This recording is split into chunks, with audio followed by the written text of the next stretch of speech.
there was some kind of discussion between who was faster, Youkilis or Pedroia. Did you see that ball hitting right field? He barely got to second base. Pedroia sends it out towards right center field. Nixon on the run. I would have easily been on third base. Pedroia is slow. Fly ball out towards the triangle, still going, and it is off the wall. Youkilis around third. He's going to come all the way around for the inside the park home run.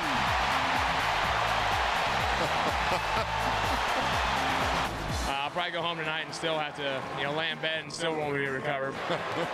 Out of gas now. Ladies and gentlemen, boys and girls, welcome to Fenway Park.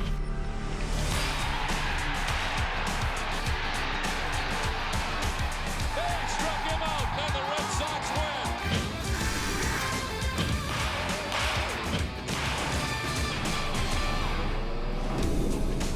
Welcome to Fenway Park for Game 2 of the 3-game series between the Cleveland Indians and the Boston Red Sox. Hi again, everybody. I'm Don Orsillo. Welcome to Red Sox baseball. Well, the Red Sox welcome back Josh Beckett tonight. He left in the Mother's Day game here at Fenway Park back on May 13th after he was only able to go 4 innings, leaving with an avulsion. The Red Sox placed him on the disabled list, and he's missed his last 2 starts. Back with the Red Sox tonight, but at the time, he was really dealing and was high in a lot of rankings around the American League. First in wins, in fact. He's now tied for second, along with Daisuke and CC Sabathia. At the time, the opposing batting average was at .211. He was 5th then. He's improved since being on the disabled list, now 3rd behind only Dan Herron and A.J. Burnett. Roger Clemens, the last Red Sox starter to win his first 8 games when he began 1986 at 14-0.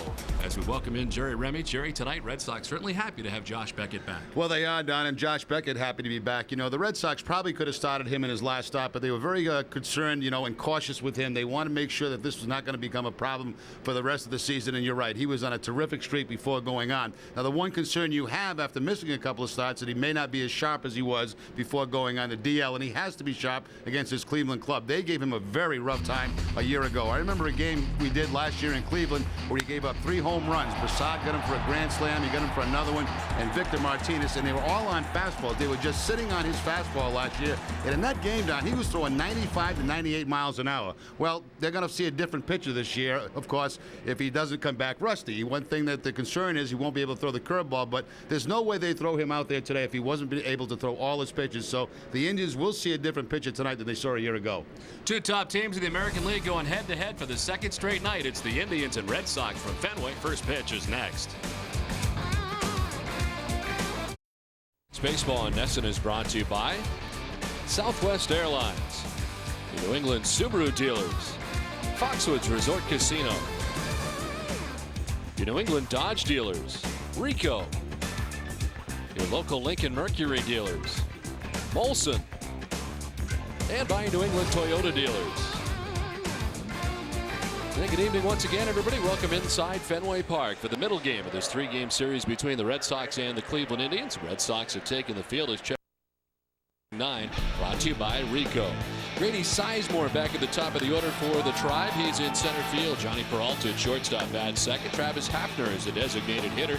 Victor Martinez the catcher in the cleanup spot. Trot Nixon back in right field. Ryan Garco at first base. David DeLucci in left field. Josh Barfield at second base bats 8th. And Mike Rouse at third base bats 9th. On the mound tonight for Boston in his return, it's Josh Beckett. Well, Beckett a perfect 7-0 on the season. The 2.66 ERA is still 6th best in the American League, and the opponent's average is .211, is 3rd best. The last time we saw Beckett was on May the 13th against Baltimore when he had to leave after 4 innings, giving up a couple of earned runs with that avulsion on the finger.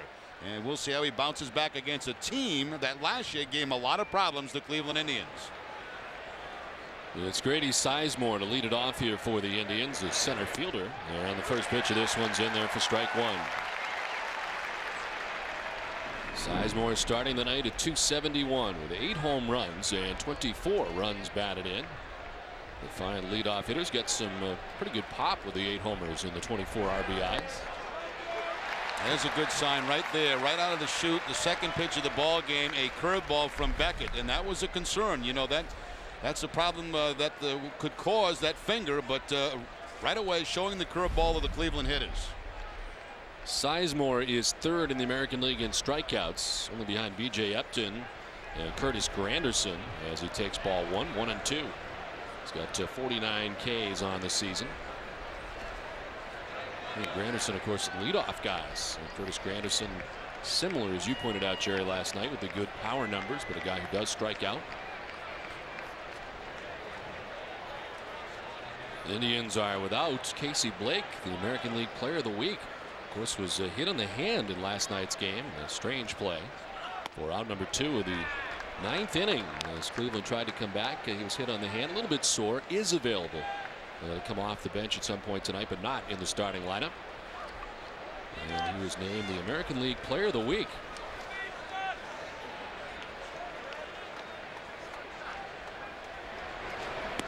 Swing and a miss. Sizemore struck out for the 50th time this season, and Beckett off to the fast start. And Beckett puts him away with the fastball. So in that at bat, a couple of curveballs for Beckett, but the out pitch right there, the fastball at 96 by Sizemore.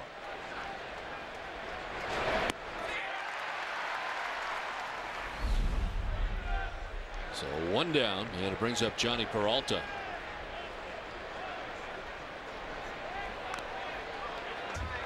Peralta with a check swing foul.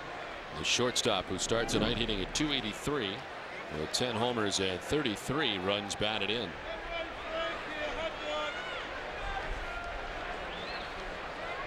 Cleveland Indians starting the night with a 2.5 game lead over the Detroit Tigers in the American League Central. Breaking ball in there for strike 2, and it's 0-2.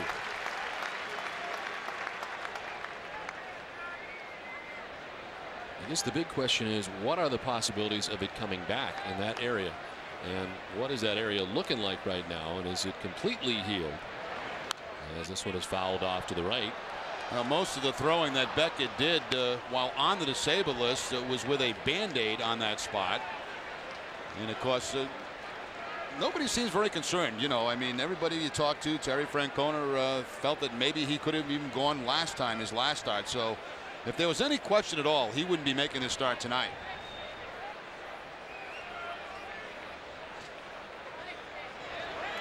Peralta down the first base line under the glove of Youkilis and into right field over his J.D. Drew. Peralta holds on with a 1-out single.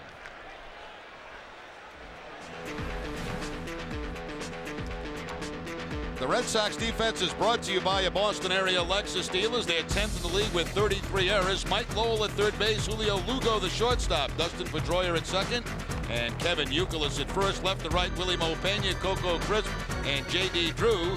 Jason Veritek doing the catching for Beckett. For the umpires tonight, Chuck Merriweather has the plate with Alfonso Marquez at first base, Tim Timmons at second base, and Rick Reed at third base. When available, this telecast can be heard in Spanish by selecting the SAP button on your television remote. Enjoy the game. Buenas noches, amigos. Travis Happner, the designated hitter for the Indians. After a .259 to begin the night with 9 homers and 33 runs batted in.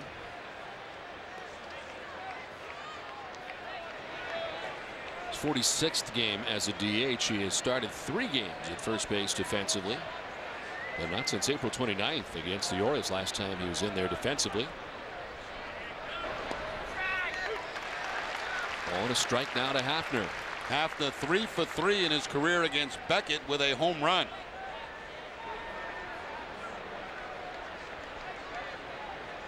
So for his last 7 did not have a hit here in last night's game. And it's just 4 for 27 so far on this road trip for the Indians. There's a quick check on Peralta, who's back to the bag. The key matchup is brought to you by Killian's. Here are the numbers you mentioned, Jerry, against Josh Beckett. That includes a home run.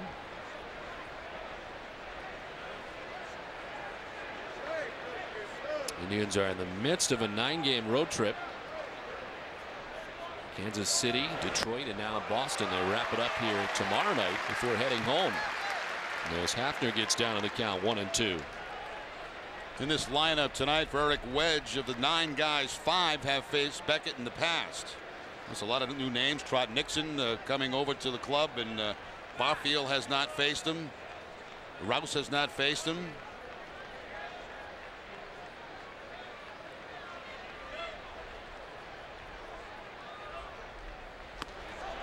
right side. 2-2 now to Happner.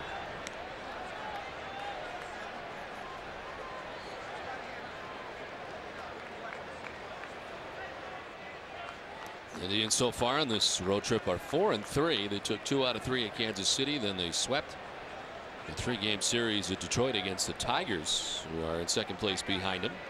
And of course, dropping last night's first game of this series to the Red Sox. Full count now to Happner.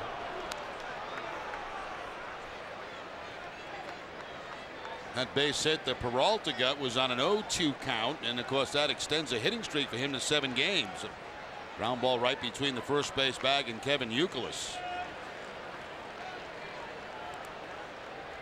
Mark Shapiro, the general manager of these Cleveland Indians, weathered a couple of tough years for the Indians, but bouncing back this year. Peralta takes off as Happner fouls it off to the left. When Francona was asked yesterday about a pitch count for Josh Beckett tonight, he seemed to somewhere around 90 pitches in that area.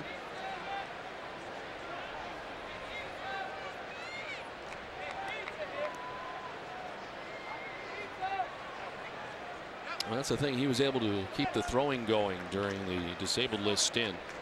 You mentioned throwing with the bandage on, covering that area, but was able to throw quite a bit in between. 3-2. Peralta off again. Bat goes flying back into the seats, and it is caught in center field by Crisp, trying to turn it into a double play, and he does. The basket grab, the bat in the seats on the broken bat looper, and the Red Sox are out of the first unscathed. Boston coming up.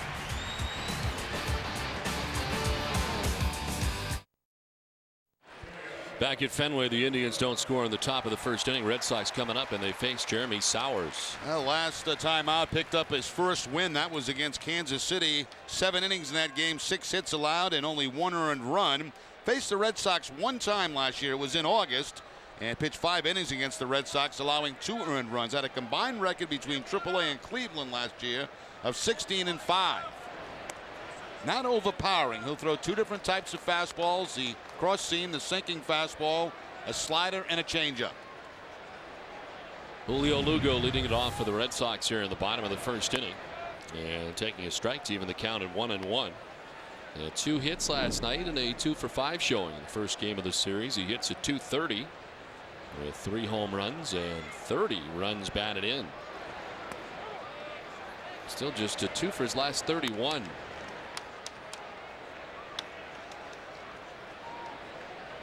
Starting his 47th game of the year at shortstop for the Red Sox, possible 51 games.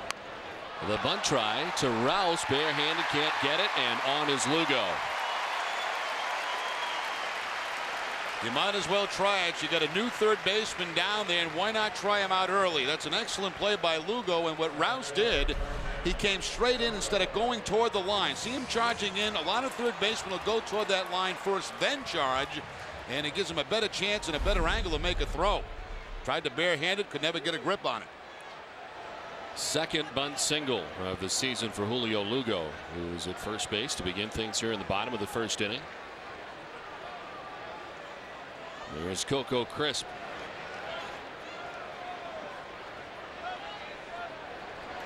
Coco showing bunt down the first base line, and it's fouled.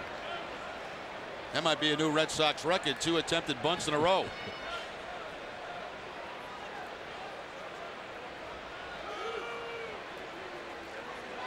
This was 0 for 4 last night to snap a 4-game hitting streak. He comes in hitting at .240 with a home run and 15 runs batted in.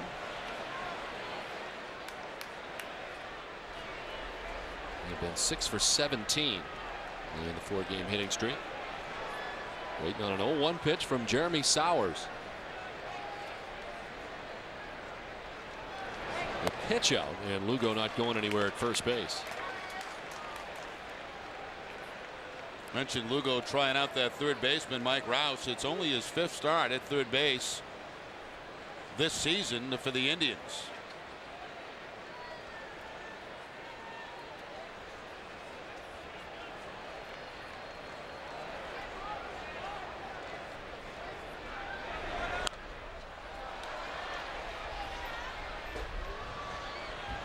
Let's check out the Red Sox starting nine, brought to you by New England Dodge Dealers. We've seen Lugo, he's at short, Coco Crisp in center, Kevin Youkilis at first base, Manny Ramirez a designated hitter, J.D. Drew in right, Mike Lowell at third base, Jason Varitek doing the catching, Willie Mopena in left, and Dustin Pedroia at second base. Bats ninth. He's got himself an 8-game hitting streak. 1-2 to Coco Crisp. Lugo was leaning in the wrong direction, but still able to scurry back to the bag. Had a very small lead over at first base and tried to get a walking lead towards second base and was able to adjust and get back on the pickoff attempt.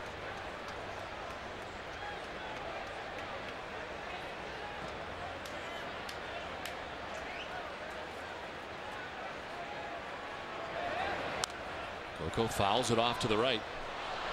And it hangs at 1-2. Jeremy Sowers, born in Clairsville, Ohio, resides in Louisville, Kentucky during the offseason.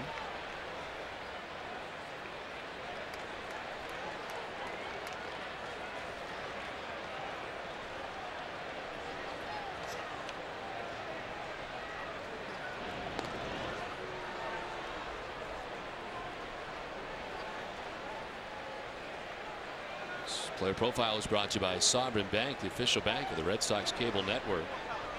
Two-time first-round pick, as he was first drafted by the Reds in 2001 and then the Indians. That's a center field as Grady Sizemore is camped underneath. And he makes the catch for the first out. Now the Indians defense is brought to you by New England Ford dealers. They're 11th in the American League with 33 errors in 49 games. Mike Rouse at third base, Johnny Peralta the shortstop, Josh Barfield at second, and Ryan Garco at first. Left to right, Dave DeLucci, Grady Sizemore, and Trot Nixon, and Victor Martinez doing the catching for Sowers. That's pretty unusual to be drafted twice in the first round. Generally, you'll see a guy who gets drafted, late rounds and then decides to go to college instead and try his luck again in the draft and then gets drafted first. Mark Teixeira is another one of those guys who was drafted by the Red Sox in the first round, did not sign with Boston, and then ended up being the first round draft choice for Texas. But in Jeremy Sowers' case, he elected to go to Vanderbilt and set many of their school records during his junior year before heading out after being drafted by the Indians. That's a very tough decision for a kid coming out of high school, especially when you're a #1 pick like that. You turn down all that money. Unfortunately for Sowers, gets the college education and then also comes back as a #1 pick. So that's very rare. Worked out pretty good for him.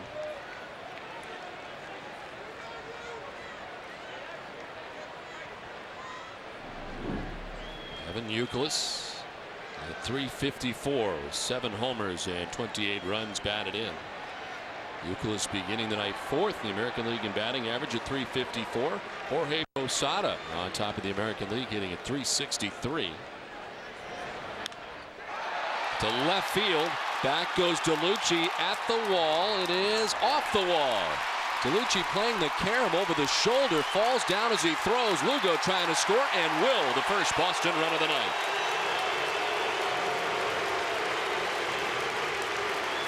Youkilis extends the hitting streak once again. The amazing thing about this streak of 21 games now for Youkilis in 18 games in the first or second at bat. That looked like a slider right there that he plants up against the left field wall. Left the bat, I thought I had a chance to get out of here. And Youkilis picks up his 29th RBI. Lugo going around second base, never gets stopped by DeMalo Hale. He picks it up between second and third, and Hale's going to wave him on. And he'll score easily to give the Red Sox the 1-0 lead. So the beat goes on for Youkilis. He's got at least 1 RBI in 14 of the last 16 games, and tough to be much hotter than he is right now. Red Sox off to the fast start against Jeremy Sowers, and here's Manny Ramirez, who is the Red Sox DH again in tonight's game. Now the other thing, Don, too, is through this streak of 21 games now for Youkilis, how many different spots in the lineup has he hit in? Yeah. I mean, slips into the 3 spot with David Ortiz not playing the last couple of games. Was mixed into that 5 spot a little bit too, giving J.D. Drew some time off, and Terry Francona wanted to make sure that 5 spot was well represented behind Ortiz and Ramirez.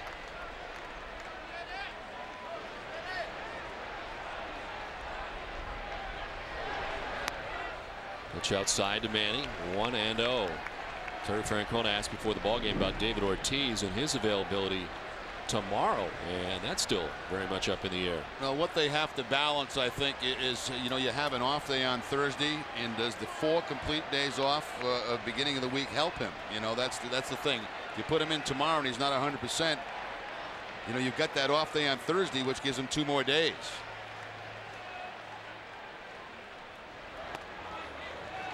Inside, it's 2-0. Manny, his last 6 games hitting at .435. 10 for his last 23. And he hit here last night. It was a big one. It was a home run, his 8th home run of the season. Put it in the monster seats in left. And they're going to put Manny at first base with the count 2-0.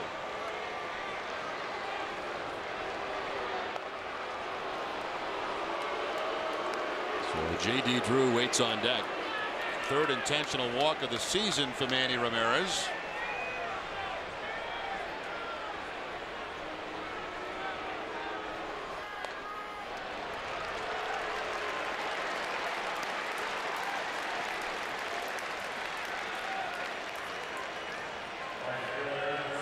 So the Red Sox with runners at first and second, 1 down here in the bottom of the 1st inning.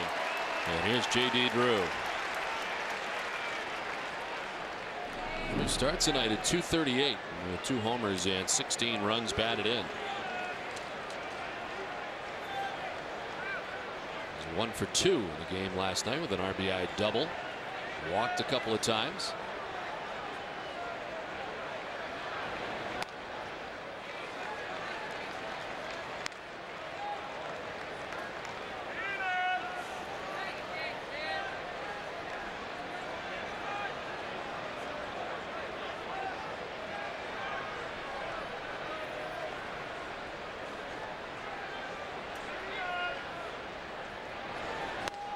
Strike over the outside corner, and it's a ball and a strike to J.D. Drew. Jeremy Sowers spent the first 2.5 months of last year at AAA Buffalo, where he was 9-1 with a 1.39 earned run average before his call-up. Now with the Indians, 7-4 on the season, ERA of about 3.5. He had the 2nd best second half earned run average from the All-Star break on, only behind Johan Santana. Sowers in the 2nd half of his first year in Cleveland, just a 2.72 earned run average. Johan Santana was a 2.54.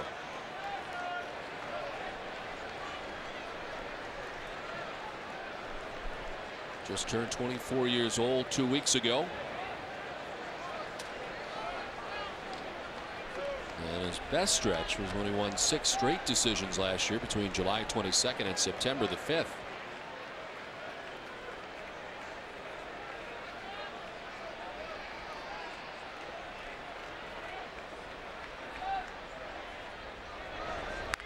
On the ground, right side. Garco to second base for 1. The relay, there'll be none. And on to third base goes Euclid. Drew reaches at first, but now there's 2 down in the inning.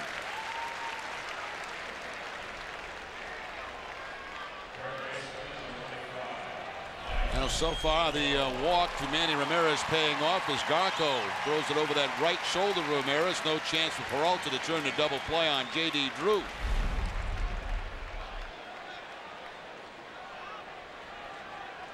So first and third now, 2 down in the inning, and here's Mike Lowell.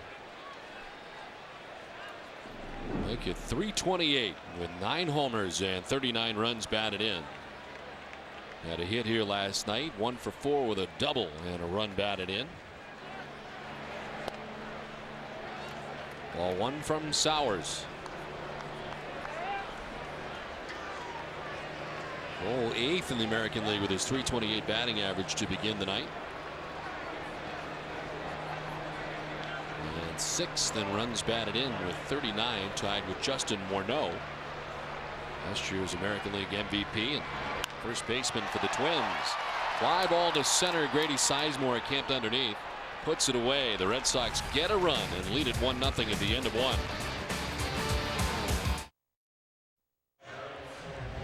HD game night, Red Sox live, Yankees Red Sox Friday at 7 o'clock. Visit NESN.com for complete information, because that's been a big popular hit. I believe this is our 2nd one of the season. Yeah. That has been big, although you haven't had them do anything in the theaters, which was always fun. Maybe this Friday. Yeah. Who knows? You never know, Don. You had people switching seats and doing all kinds of things last year. Victor Martinez, the cleanup hitter for the Indians, leads it off. As we head to the second inning, Martinez, Nixon, and Garco face Josh Beckett. Victor Martinez, 315, 8 homers, and 40 runs batted in, off to the fast start.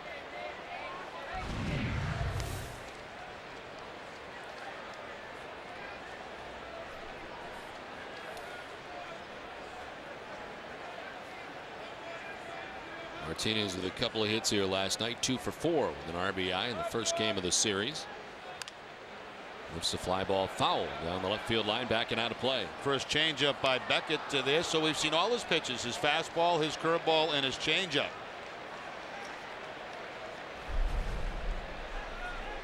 Changeup going away from Victor Martinez and fouls it toward the end of the bat, off to the third base side.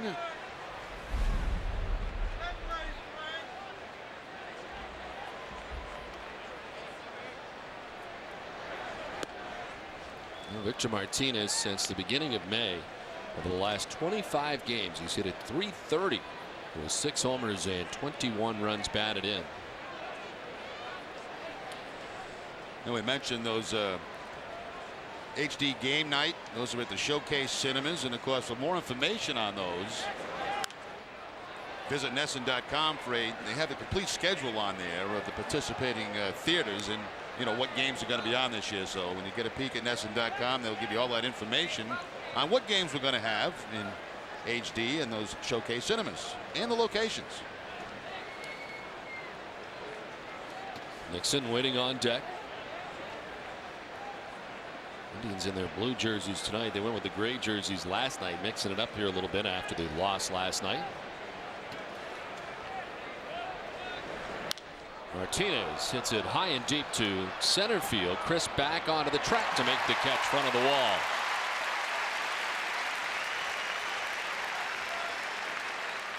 And here comes Trot Nixon, night 2 at Fenway Park.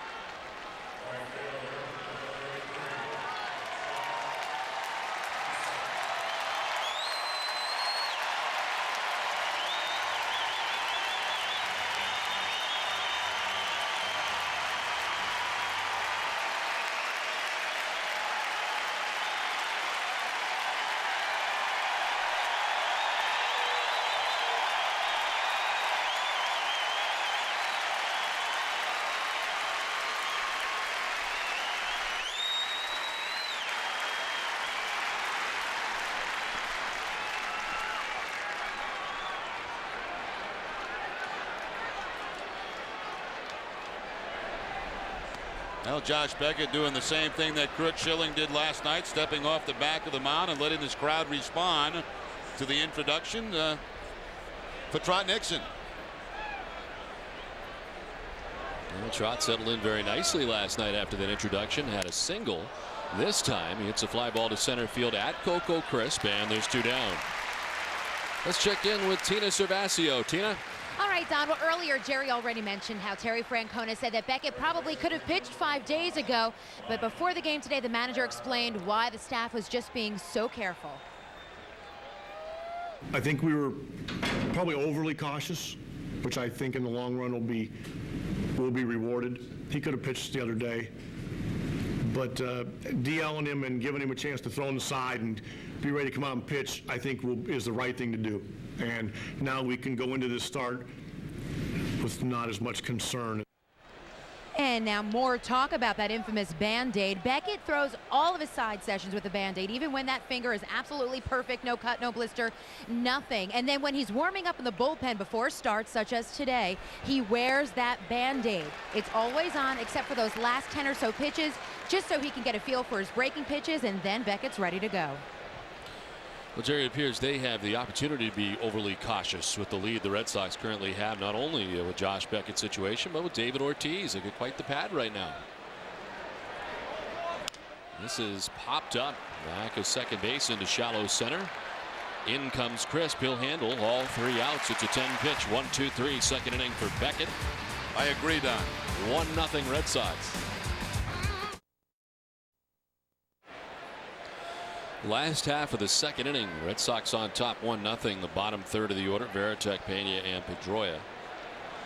They made a no-no at the end of last inning. I brought up a topic with 2 outs, which is bad in our business. But Jerry, it does appear that the Red Sox do have that chance with the leeway they have to let some of these guys come back on their timetables. Yeah, it certainly makes a difference when you have an 11.5 game lead over the Baltimore Orioles right now. You can afford to give a guy an extra day or 2 to make sure things are right. But, you know, I think in Beckett's case, regardless of what the situation, it's still so early in the season that I'm sure they would have done the same thing.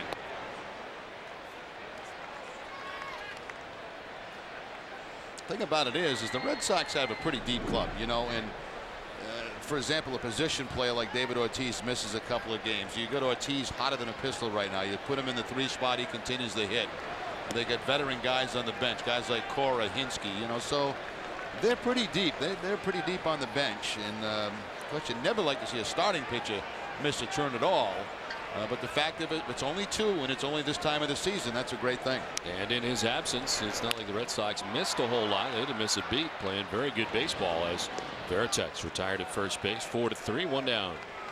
Tomorrow night at 6, tune into the pregame show early for the Domino's Game Time Delivery offer and find out how you can win a Domino's pizza party at NESN in Don Orsillo's office.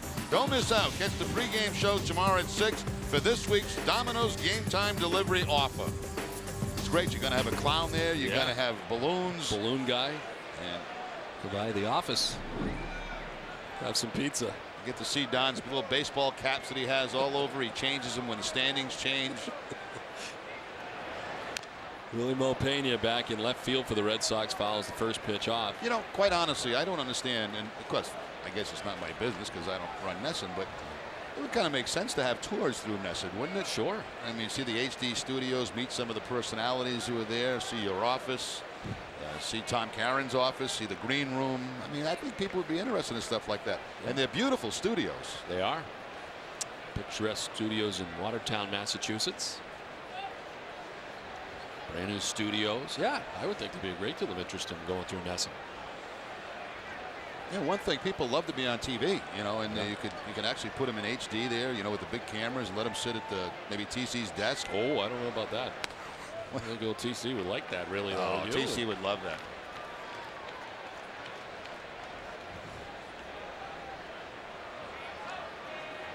The ball and a strike to Julio Pena.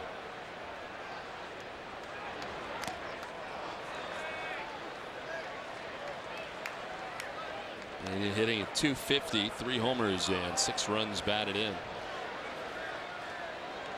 Julio getting a chance to play a couple of games in a row here.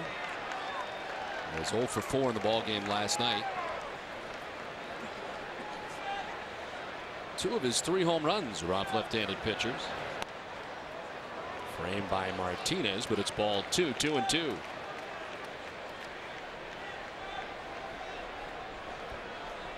Dustin Pedroia waiting on deck as the Red Sox take a 1-0 advantage here into the bottom of the second inning.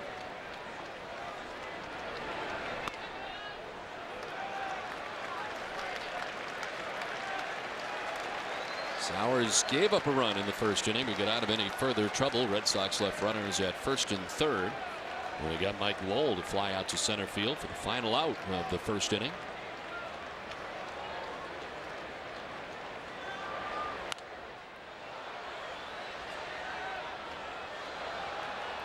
That's the Red Sox seeing back-to-back left-handers in Pena in their back-to-back nights. With Ortiz out, Manny goes into that DH spot, gives him a chance to rest his legs a little bit.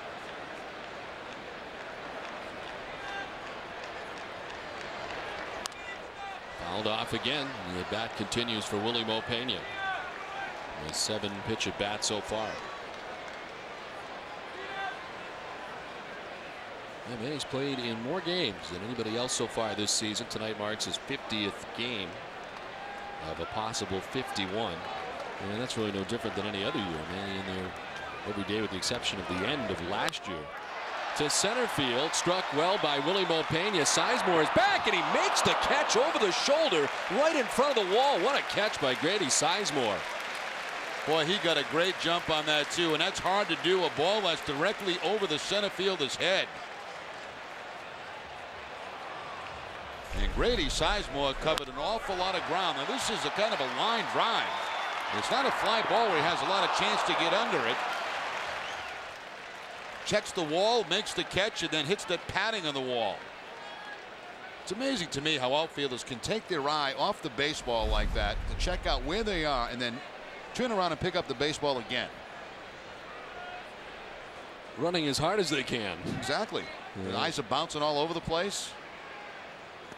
Dustin Pedroia bats with 2 down and the base is empty.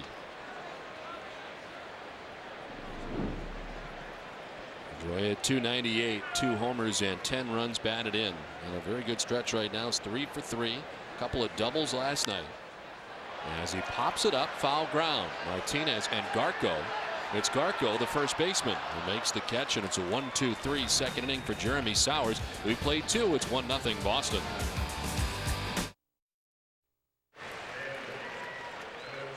One to nothing. Red Sox on top as we head to the top half of the 3rd inning. The bottom 3rd of the Indians order. David DeLucci, Josh Barfield, and Mike Rouse. It's a very good beginning tonight for Josh Beckett. Through the first 2 innings, he's allowed just 1 hit. David DeLucci, 238, 2 homers, and 9 runs batted in. Yeah, it doesn't appear to be rusty at all, Don. He's been around that strike zone, hasn't walked anybody.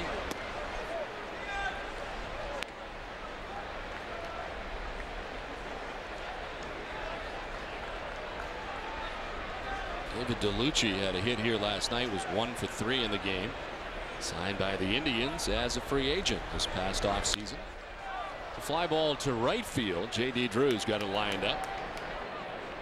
And there's 1 out. Boston Red Sox baseball on NESN is brought to you by Honda. Olympia Sports, the official sporting goods retailer of the New England Sports Network. And by Dunkin' Donuts. He's been throwing strikes tonight. About to throw his 30th pitch of the night. And despite giving up a single in the first inning, he's faced the minimum because he was able to erase Johnny Peralta as part of a double play and a fly out by Travis Happner, which ended the first inning. Here's Josh Barfield, the son of Jesse Barfield, former longtime major leaguer. Josh Barfield coming over from the San Diego Padres. 237, 2 homers, and 24 runs batted in so far.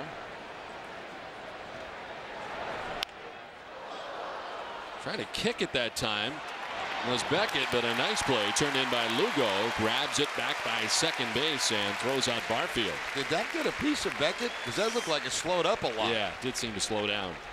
Unless it hit the front of the mound. Let's take another look. This ball looked like it was headed back up the middle. I think it just hit the top of the mound, and that slowed it up. And it gave Lugo a chance to get to it.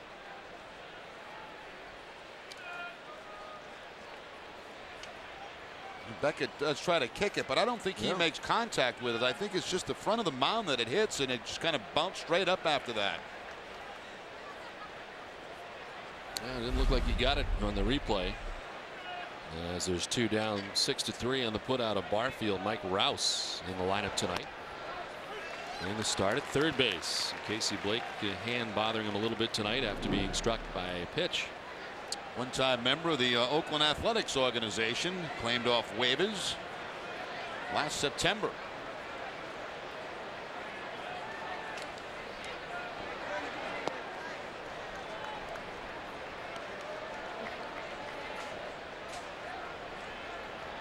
So for his last 10 and has been used primarily as a pinch hitter. He's 0 for 5 as a pinch hitter.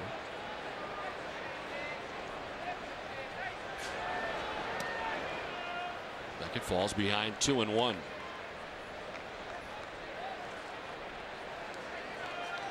Mike Rouse from San Jose, California,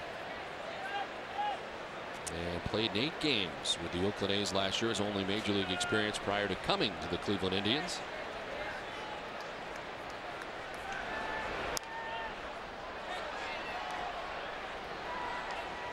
Covidien Tyco Healthcare's new name is a proud sponsor of the Boston Red Sox and the Red Sox Foundation, helping to raise money for life-saving cancer research. 2-2 to Mike Rouse.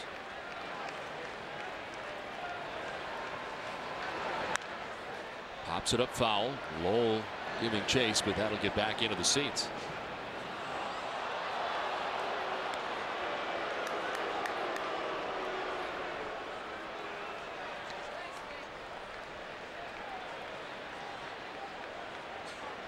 Cleveland starting the night 7th in the American League in batting average as a team, hitting at .271. Red Sox are 3rd. And the Mariners and Tigers. The Mariners setting the pace right now in the American League, hitting at .281 as a team.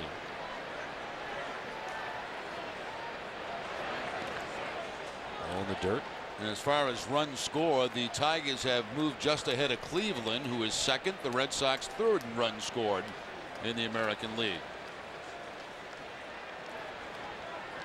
We're talking about the difference in this year's Cleveland Indians team. At this point last year, they had 7 saves and a 4.50 earned run average.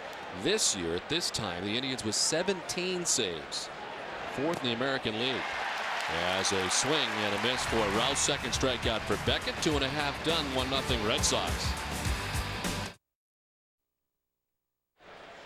Last half of the 3rd inning from Fenway Park with the Red Sox on top 1-0. It's the top of the Red Sox order. Julio Lugo, Coco Crisp, and Kevin Youkilis face Jeremy Sowers. Give up a first inning run. Retire the side in order in the 2nd inning. Lugo got it started for the Red Sox in the 1st with a bunt single. And came around to score the run.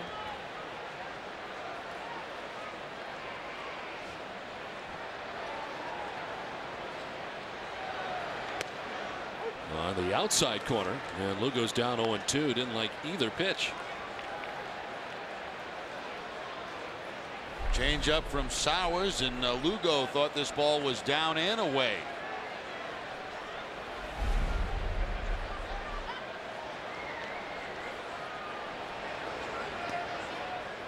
This time down and in, and it's 1-2.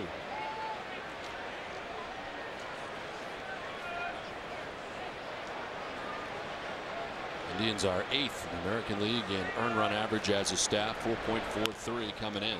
Softly grounded at Garco. He'll take it himself for the first out of the inning. We check back in with Tina Cervasio.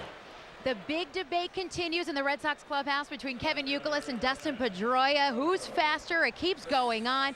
And to stir the pot, last night after his inside the park home run, Kevin Youkilis told me that on Pedroia's double to right, he would have been on 3rd. I didn't want to get thrown out because, 2 outs, it's a smart play. I know when I hit second, I started laughing at him because he was yelling at me, but no, it's all good. What did you say to him when he came around home and he was so emotional in the dugout there? I was just laughing because it hit off the wall pretty good. I knew he was gonna score, so it was just funny watching him run. And even after all of that, Pedroia is still convinced he's 15 steps faster than Youkilis. Wow, that's a lot of steps faster. Well, I guess the debate will go on and on, but Youkilis was seriously out of gas when he was done last night, coming all the way around. Well, there's only one way to settle it, and that's have a 60-yard dash. See if those 15 steps are correct. Uke doubled first time up to knock in the Red Sox run tonight.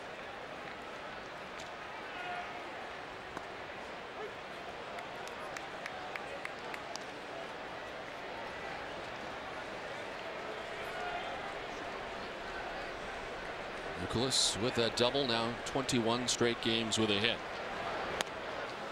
Down 0-2. The league leaders are brought to you by Olympia Sports. American League leaders in hitting streaks. Youkilis with 21 ties Ichiro.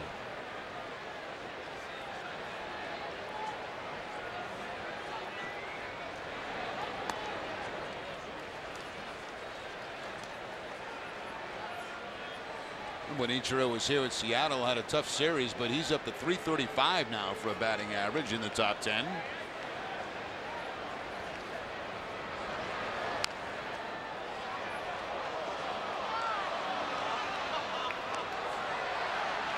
Well, it's 8 straight games that Youkilis has had 2 or more hits. The longest streak of consecutive multi-hit games by a Red Sox player since Jim Rice had 9 in a row May 1st through the 9th of 1978.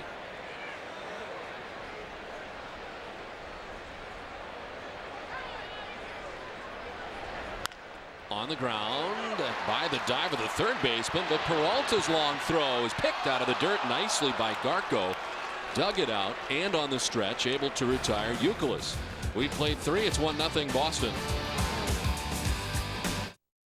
The San Francisco Giants will play their first ever series at Fenway Park next month, and you have a chance to witness this occasion from the Green Monster seats. The Red Sox Foundation is auctioning off Green Monster ticket packages for the Saturday, June 16th game that include a chance to watch batting practice from the Monster seats, complimentary food and beverages, and much more.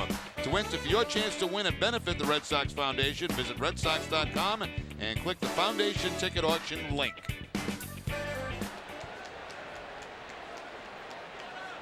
Red Sox Nation from Rutland, Vermont, here at the ball game tonight. 1-0 Red Sox on top as we head to the top half of the 4th inning. Grady Sizemore, Johnny Peralta, Travis Happner. Out here in the 4th inning, Josh Beckett has thrown 38 pitches through the first 3 innings tonight.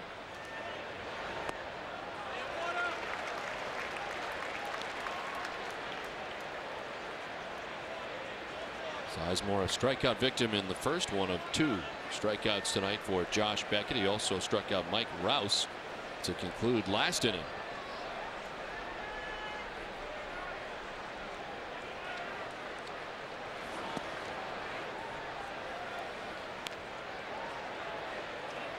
Tonight attempting to become the 10th pitcher in Red Sox history to win his first 8 decisions in a season. The last was a reliever, Rich Garces, won his first 8 decisions. El Guapo. The last starter to do so was Roger Clemens. In 1986, won his first 14, beginning 14-0 in 1986. I was watching a Roger Clemens press conference after his outing. Was it last night? And he looked awful ornery about something. I didn't get the whole interview. I don't know, what ticked him off, but somebody did by some question. Swing and a miss. Sizemore down on strikes for the 2nd time tonight. And again, that excellent curveball from Josh Beckett. So the layoff has not hurt Beckett at all to this point in the game. He's thrown all his pitches, his fastball, his curveball, and his changeup, and he's got outs with all of them.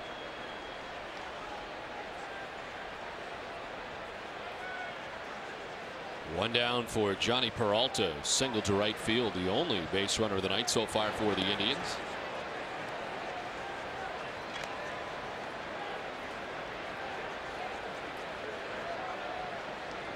And one thing Beckett has received this season is run support. Prior to going on the disabled list, the Red Sox had scored 51 runs while Beckett has been in the game,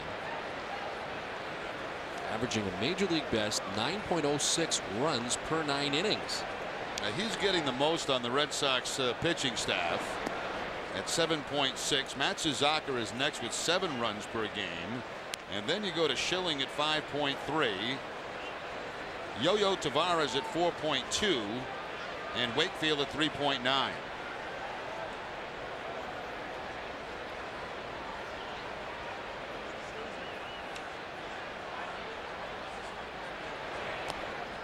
In the dirt outside, and it's 3-1.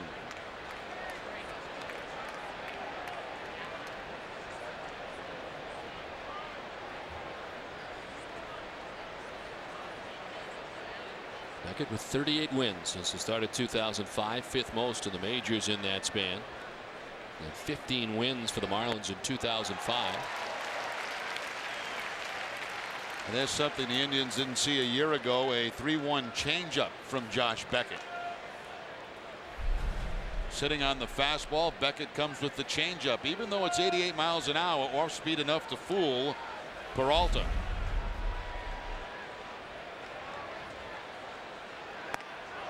This is up top, and Peralta aboard again. 2nd time tonight. This time he walks with 1 out in the inning. Gives us a chance to check out the Aflac trivia question tonight. And the question is, which 2 active Major League Baseball managers have led the Indians to an American League Central title? And we'll have the answer for you a little bit later. I know one of them. Actually, I think I know 2 of them.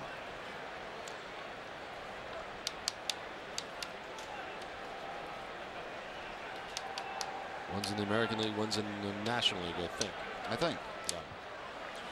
Happner chops it outside of first and foul.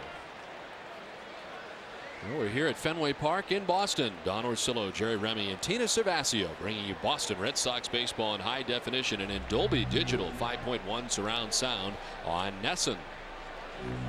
A beautiful night last night, a beautiful night tonight as we play here into the 4th inning with 1 out. Red Sox have a 1-0 advantage thanks to an RBI double in the first inning by Kevin Youkilis, who extends the hitting streak to 21 games. Someone grounded foul on a hard hop, but Youkilis plays it in foul ground. 0-2. Now these are just perfect conditions for everybody. The fans very comfortable, great for the players, warm enough but no humidity. If every day could be like this, huh? Ooh, tremendous.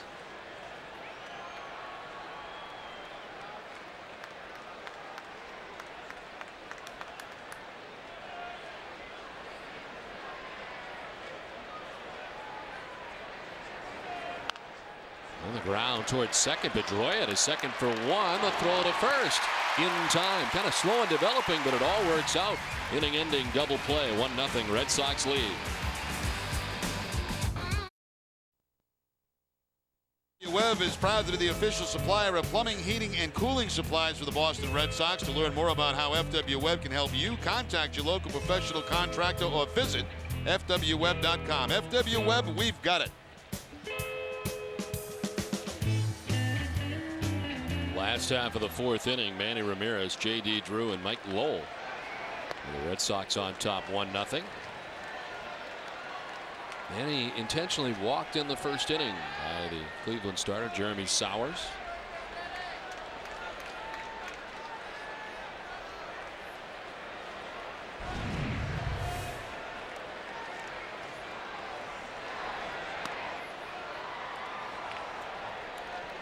Victory last time out for Sowers at Kansas City, part of this road trip. So he had 7 innings, giving up 6 hits and a run. He walked 1, struck out 1. Through 94 pitches in the victory over the Royals.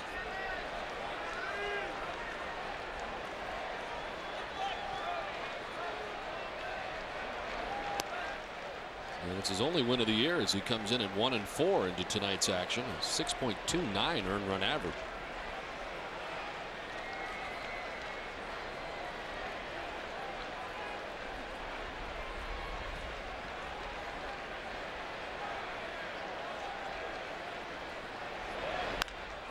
Hard hit, but right to Mike Rouse at third base. And throws out Ramirez for the first out. Let's check out the answer to tonight's Aflac trivia question. Which 2 active Major League Baseball managers have led the Indians to AL Central titles? And the answer, Mike Hargrove and Charlie Manuel. Hargrove doing it from 1995 through 1999, and Charlie Manuel doing it in 2001. Of course, Hargrove and Manuel managing in the major leagues as we speak. Ground ball to second base. Barfield throws to first to retire J.D. Drew. Quickly 2 down. I was sure about Hargrove because that's the team that Manny played on, a few of those teams, and I wasn't quite sure about Charlie Manuel, but yeah, Charlie Manuel, exactly right. Well, those Philadelphia Phillies are 7 games behind the Mets to begin the night. The Seattle Mariners putting on a little bit of a charge. They're playing much better baseball this season for Mike Hargrove. And they're 3.5 games back of the Angels. Mike Lowell fly to center his first time up.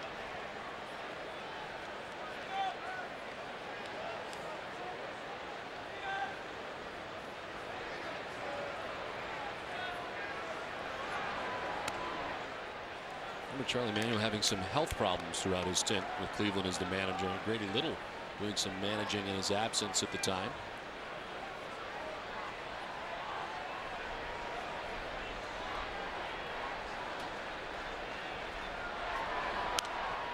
So fouled off to the right. It's good to see the Indians playing good baseball once again too. I mean, such a A great franchise over the last few years. All those sellouts, the longest consecutive sellout streak in the major leagues at Jacobs Field. They took a step back, basically told their fans they're going to have to be patient for a while we redo all this and all the rebuild really from the start, and broke it up into a bunch of different parts and went with youth for a while, and boy, it was ugly there for quite a few years. Well, they timed that thing perfectly. You know, they opened up that brand new ballpark in downtown Cleveland, just a beautiful ballpark, and kind of revitalized the whole downtown area. And in the meantime, they had a lot of good young players coming up through their system.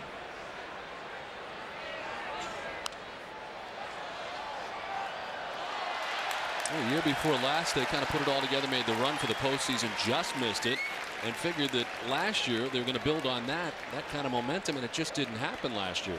That's funny, Don, because all the years that I played, we played at that old ballpark, and you didn't realize they had that many people that lived in the Cleveland area. I mean, like 6,000 to go to a game, you know, at the old place. On the ground, softly by the mound. Barfield is there again, and Lowell is gone. It's another 1-2-3 inning, and it's 10 in a row retired by Jeremy Sowers. It's 1-0 Red Sox. Now this pitch sequence is brought to you by the Health Connector. Cover your bases, connect to health. And it was Josh Beckett against Grady Sizemore, and in this at bat, Sizemore saw all the pitches of Beckett. A changeup to start him off. Then Beckett goes to the fastball down and in. Another fastball that Sizemore fouls off, and then he puts him away with the curveball. Pitching line is brought to you by Nissan, and for Josh Beckett through 4 innings, just the 1 hit that was back in the first inning. A couple of double plays turned by the Red Sox. 3 strikeouts for Beckett so far. Victor Martinez leads it off here in the top half of the 5th.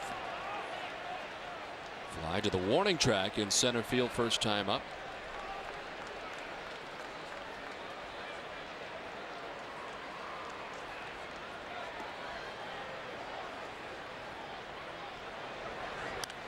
Sliced foul off to the left, and it's 0-2.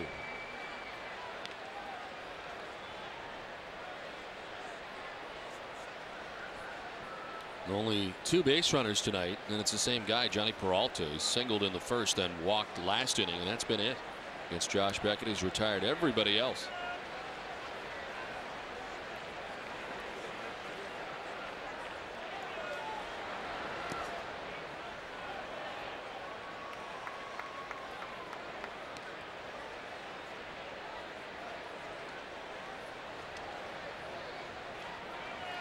Josh Beckett misses 2 starts, and we talked about it off the top tonight in our open. It's amazing how many categories he's still near the top in despite missing those 2 starts. And in some, he's even gotten better.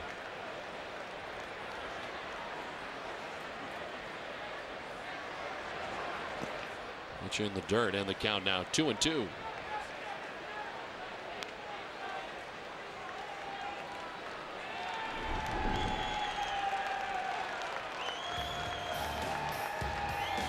Look at where he was when he left May 13th game with the avulsion. He's actually 3rd now in opposing batting average, so he's improved in that regard as far as who's ahead of him. Tied now with Daisuke Matsuzaka for victories. This one fouled back to the backstop, 2-2. And Daisuke makes the start here tomorrow night after battling the flu in his last outing down in Texas, but back at full strength, I would say, and ready to take the mound for Terry Francona. Daisuke be matched up against Paul Bird, who's off to a fantastic start for the Indians. 5-1 with a 3.81 earned run average. Victor Martinez becomes the 4th strikeout victim of the night for Josh Beckett. And again, the fastball from Beckett. 3 of the 4 strikeouts have been with the fastball. The other one was a curveball with Sizemore. Beckett strikeout high 8. Did that against the Seattle Mariners.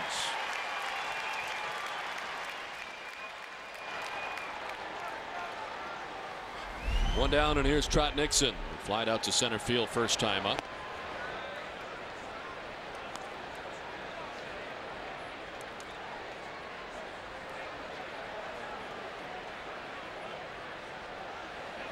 And many of these type signs for Trot Nixon in his return in this series. That sign was out at the hot dog stand prior to the game. think I signed it.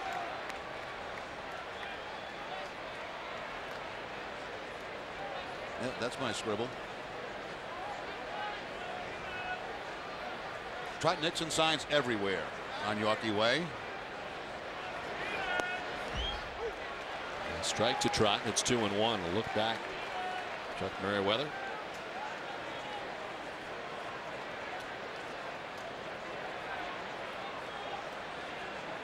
This is the 40th game that Trot has played in this season.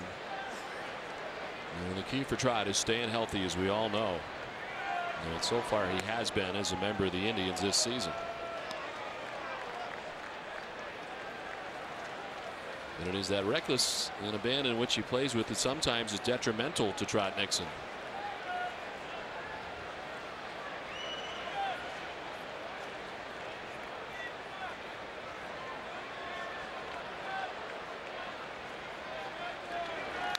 On the ground down the first baseline, Youkilis secures it. Going to need help. Beckett's there for the out. And there's 2 down. Well, Trot Nixon, of course, always charging and crashing into the walls for the Red Sox. He would just go till he couldn't go any farther, and he banged into a few here at Fenway Park and also on the road.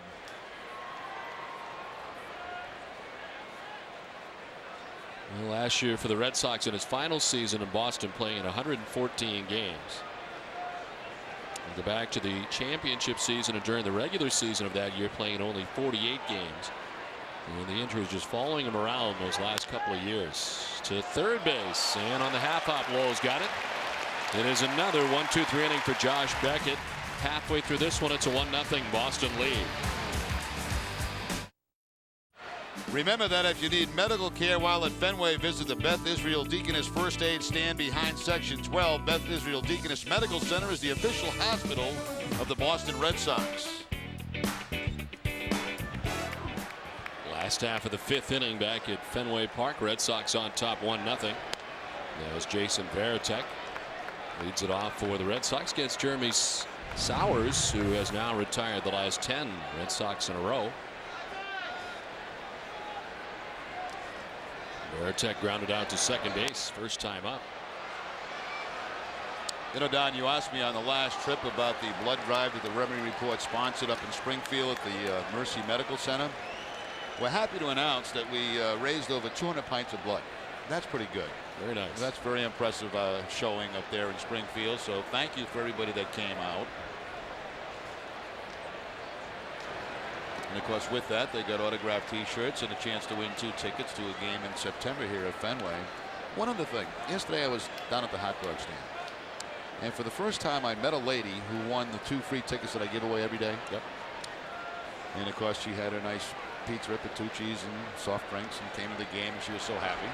And there were other people around saying, well, is it too late to sign up to win tickets? No, it's never too late. You can always become a Rem Dog Nation member, and those who sign up, if they sign up tonight, they still have a chance to win free tickets for the rest of the year. A lot of games left here at Fenway. So there is no cutoff date. No cutoff date.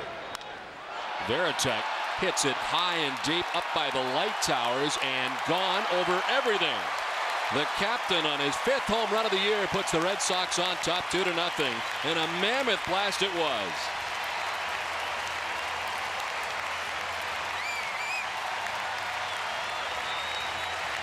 Now Varitek now with 5 on the season, 3 of those coming from the right side of the plate. He gets that, looks like a cut fastball, and he just absolutely loses this into the twilight. Up over everything in left field.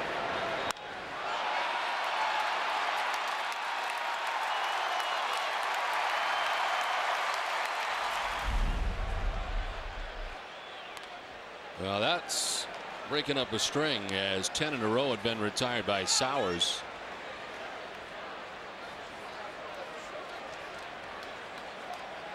Jason Varitek with his 5th home run of the year is Willie Moe with a swing and a miss, 1-1.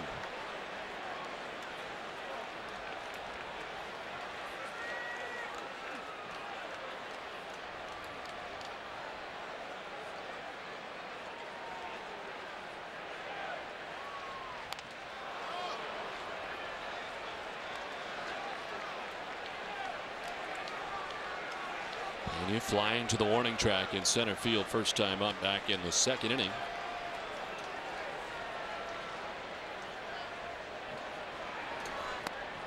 Pena strikes out. First strikeout of the night for Sowers. Well, Jerry, we've talked a great deal about the Sox appeal this season, and here tonight, the first taping of the first show that will premiere on July 18th after the All-Star break. Now, this is the third young lady who is right now being interviewed by this gentleman as they date. Now, what I didn't realize was that your line of "How you doing?" You're there for 2 innings, and sometimes these 2 innings can take a very long time. I mean, you're going to have a lot more smack than "How you doing?" Yeah. And it's run a little thin. I noticed the first two have kind of been peeking in from time to time. Yeah, you know, I've been. This is the first of what eight shows they're going to tape. Now it's uncomfortable because you got a camera right in your face. I mean, so you got to be right on target with everything. You think they notice that? Probably so.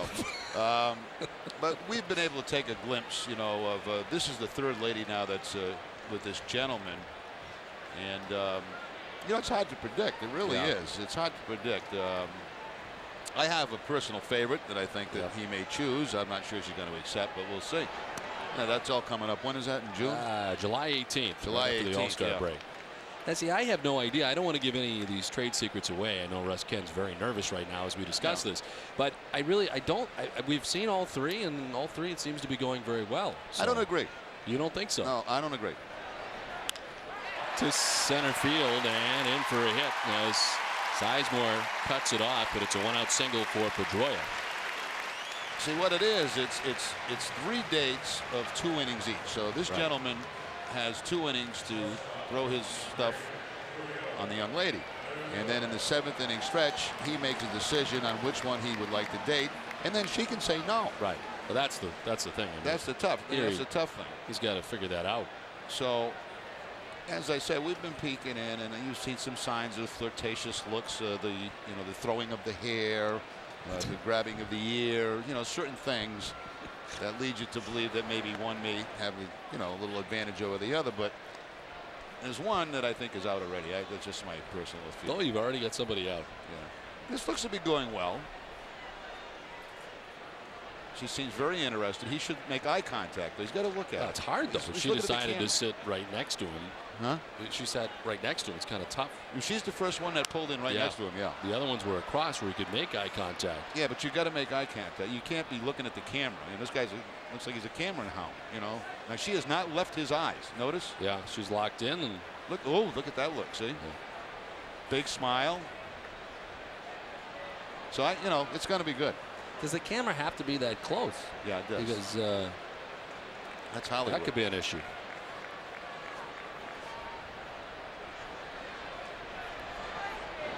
Back to the bag at first is Pedroia as they check on him. They've been a beautiful night for romance. Right? I mean, when you think about it, just gorgeous.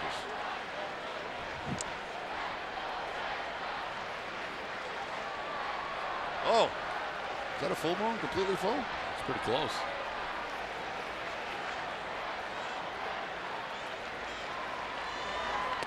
Swing and a miss, and a ball and 2 strikes.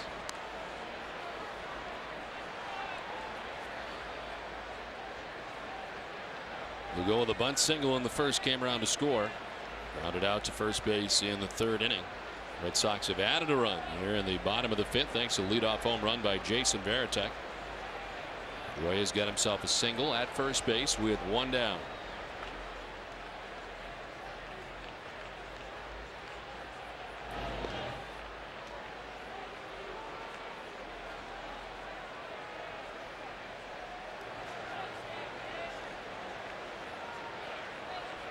Well, another argument that leads in Youkilis's favor. He's got 2 steals. Pedroia does yet have 1 on the season.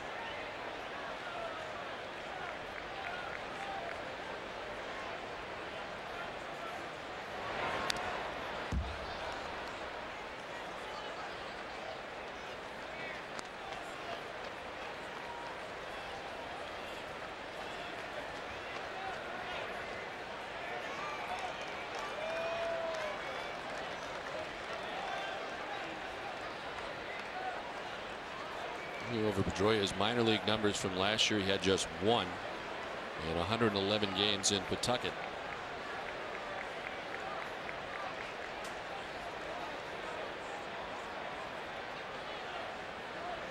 10 steals in the minor leagues altogether. He had a 7-steal season back in 2005 with the Portland Sea Dogs.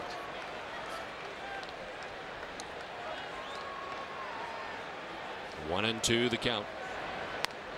And it's outside to Lugo to even the count now at 2-2.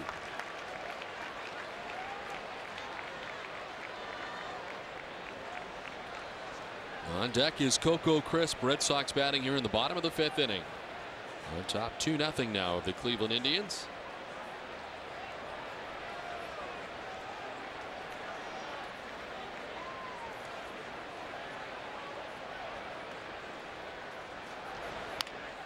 On the ground softly towards Peralta. He'll flip to second for 1. No chance with the speed of Lugo to turn 2.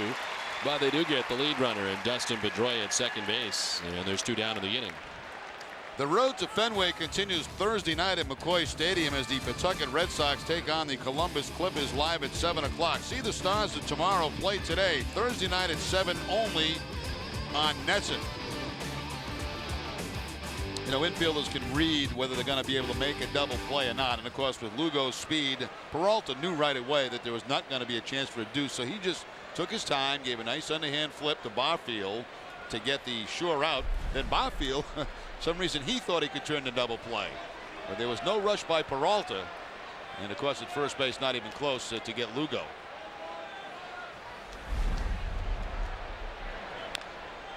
Crisp out after the first pitch from Sowers, who grounds it foul down by the shoe tops. Coco's done the same thing twice tonight. That's fly out to his counterpart in center field, Grady Sizemore.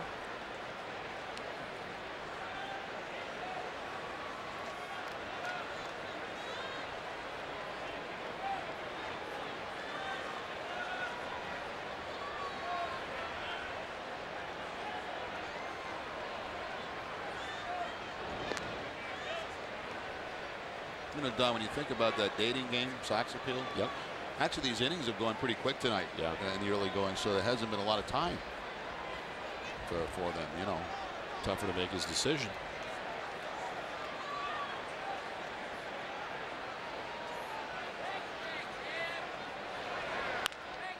On the ground, Peralta to the backhand goes to second for the force out that ends the 5th.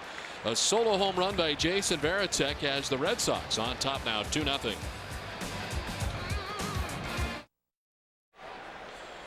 Two to nothing. The Red Sox on top now as we head to the top half of the 6th inning. It's David DeLucci leading it off as he flied to right field first time up.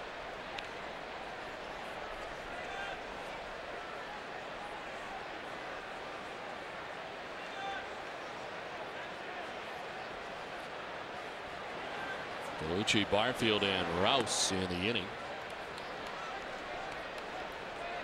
Beckett with 4 strikeouts tonight. He's walked 1 and given only 1 hit up, and that came back in the first inning. And Johnny Peralta singled to right. Fly ball center field. Coco Crisp makes the catch for out number 1.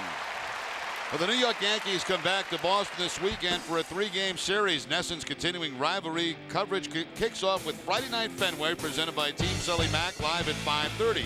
Start your weekend early with Friday Night Fenway, because the earlier you turn on NESN, the sooner we can get you into the big game.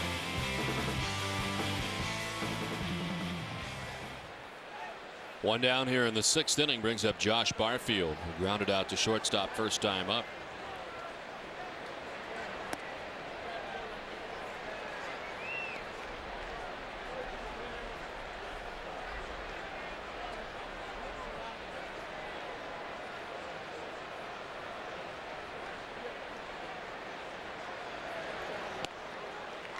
Another good change up there from Josh Beckett. That one had almost looked like a screwball going down and into Barfield. Well, it looks like Beckett hasn't missed a beat, huh? Not at all. No, skipped a beat, I guess you should say. Yeah. Missed, skip. Another changeup, back-to-back changeups. This time away from Barfield.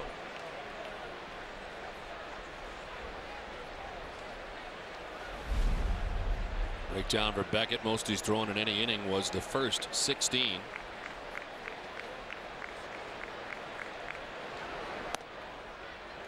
With Josh Barfield, whose first year in the big leagues was last year. Broke onto the scene in 150 games as a member of the San Diego Padres. 13 homers, 58 runs batted in. Spending the entire season in the major leagues. Stole 21 bases in 26 attempts. Strikes out this time. 5 Ks for Josh Beckett. 3 changeups in that at bat to Barfield and puts him away on a changeup. So we mentioned, in the open, Don, that the Indians would see a different pitcher than they saw a year ago, and they have seen a different pitcher tonight.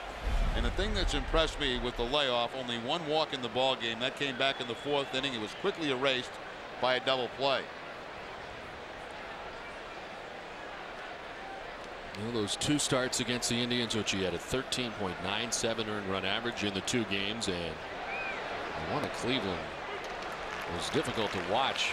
He gave up, of course, a grand slam, a 3-run home run to Ben Broussard as part of that night. Well, we were doing that game, and you're watching a guy throw 97 miles an hour, and they're turning on the fastball, and you're going, it made me thinking, do they have his pitches?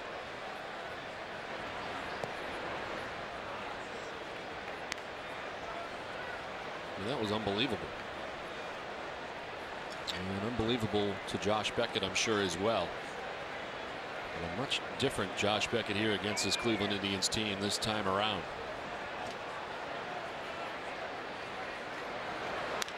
Rouse sends it foul off to the left, 1-2.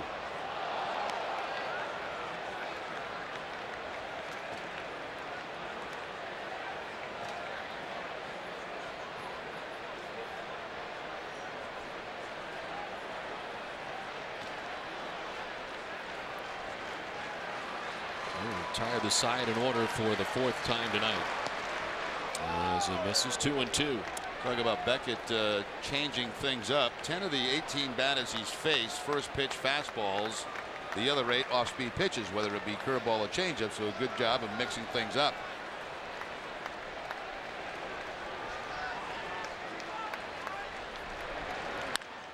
Center field, Coco Chris runs over and runs it down.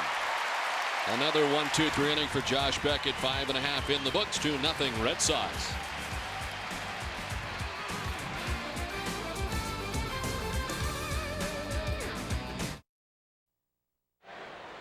Last half of the 6th inning, it's 2-0 Boston on top.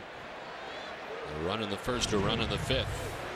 Youkilis responsible for the run in the 1st inning as he doubled to drive in Julio Lugo back in the 1st inning. A solo shot by Jason Varitek to lead off the 5th.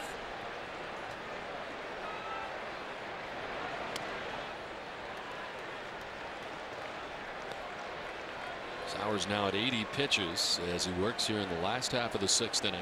Now this has been back-to-back good games for Sauer. As we mentioned, his last outing, his first win coming against Kansas City, and to this point holding the Red Sox to the 2 runs.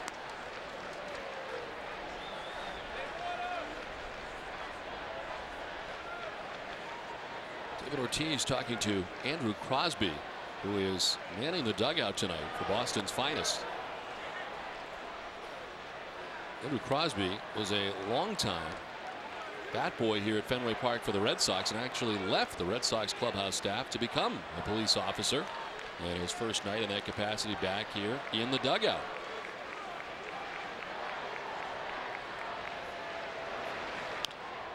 This one down the left field line, nicely handled by the ball attendant.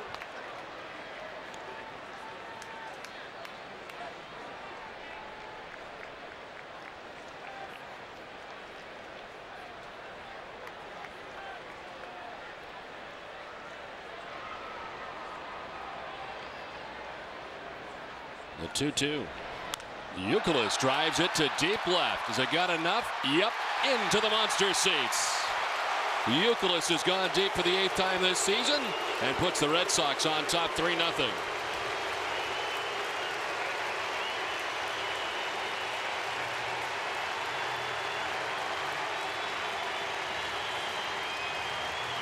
Now Youkilis now has 9 consecutive multiple hit games. He has 25 on the season, which leads the league in that category, and using the whole ballpark, this time pulling the ball for the home run.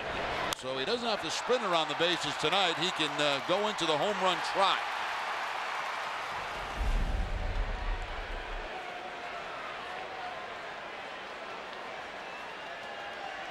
Leads the American League in the multi-hit category.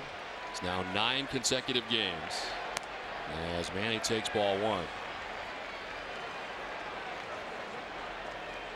Well, with all these numbers being piled up in the first half, Jerry, you take a look at the guys headed to the All-Star game.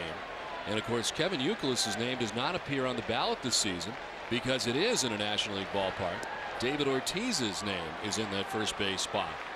And for Youkilis to go, he has got to be written in, which, of course, is a vote not cast for Big Papi if you have a write-in, which makes it a little bit more confusing. Now, Youkilis could be voted in by the fans. We've seen that over the years, that last spot on the team, which Johnny Damon, of course, had happen to him. Jason Varitek had it happen to him. So what you're saying is you can't vote for Ortiz and write in? Correct. Youkilis? Youkilis. Rouse at third, throws across for the first out of the inning.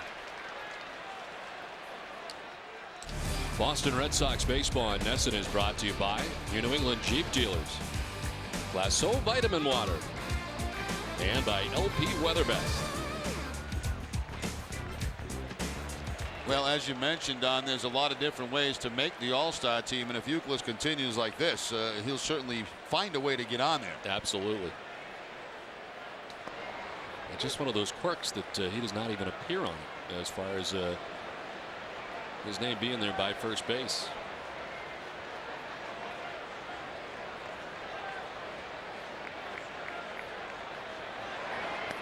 J.D. Drew takes a ball. It's 1-1. Not be in the pen for the Indians, Fernando Cabrera.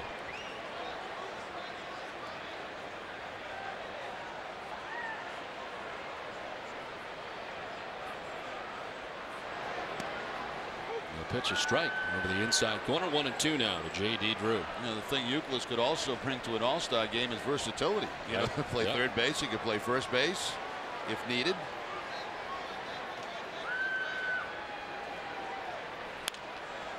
To Short and Peralta, who's been busy tonight. And there's 2 down.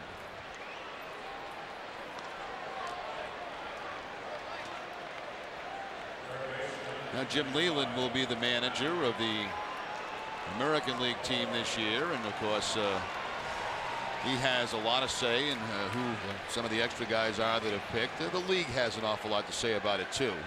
They sit down together with the American League officials, and I remember Terry Francona talking about it when he was the manager after the World Series. He said he had like 4 guys that he actually had a decision on, and even then there was a great amount of talking back and forth with the league. Oh yeah, trying to decide. It's really not a fun time for a manager, you know, because there are certain guys that are always going to be left off that should be on the team. That's why I'm not for having, you know, every team represented. I don't believe that. I believe the best players should go to the All-Star game.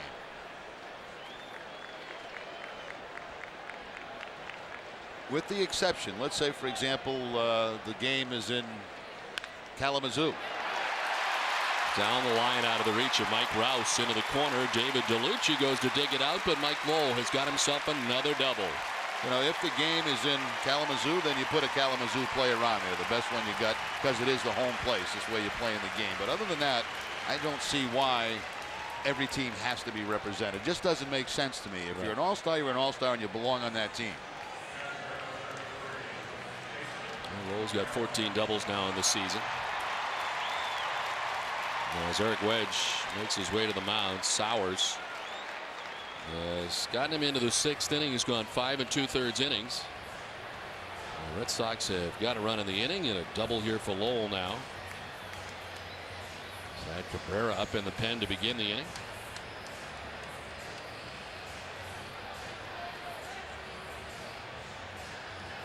And he's going to make the move. So the pitching change here. As Sowers will leave. This call to the bullpen is brought to you by your local Ford store. Every journey begins with a bold move. Start your journey today by visiting your local Ford store. The pitching change from Fenway. It's 3-0 Red Sox.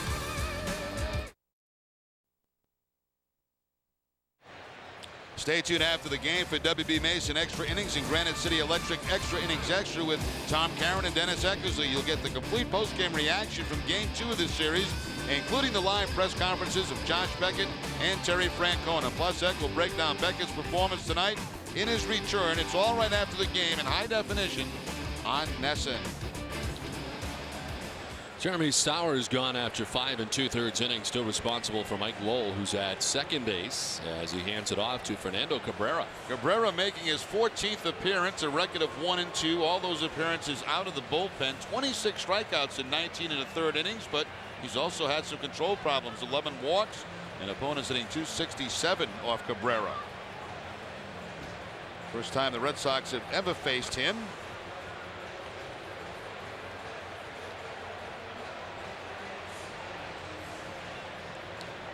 Happy birthday. Yeah, I promised her out at the Rem Dogs on Yorkie Way that we would try to get that sign on.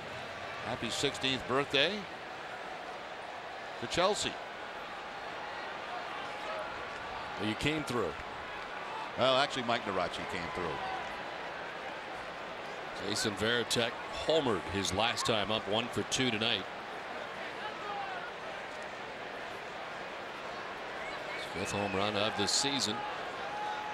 Red Sox have added a run in this inning. It's 3-0 Boston.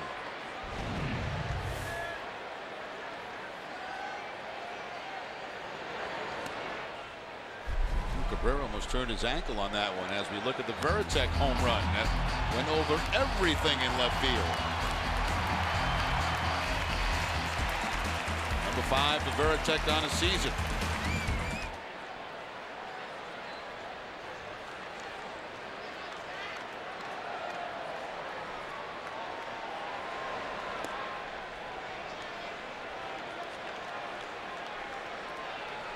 Cabrera falling behind 2-0, and catcher Victor Martinez out to talk to him.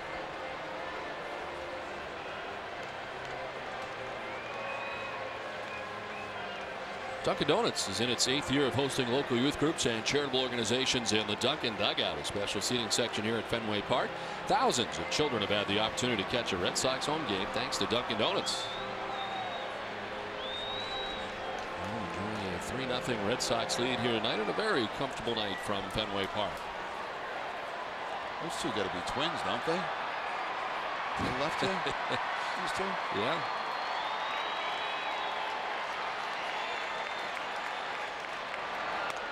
Pitch outside, Varitek 3-0. Cabrera's been unable to find the strike zone since coming in.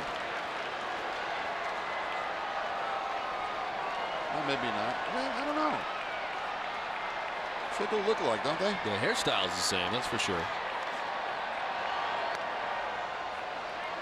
4-pitch walk. Varitek down to first base. So only 1 walk tonight by Sowers, and it was of the intentional variety back in the first inning.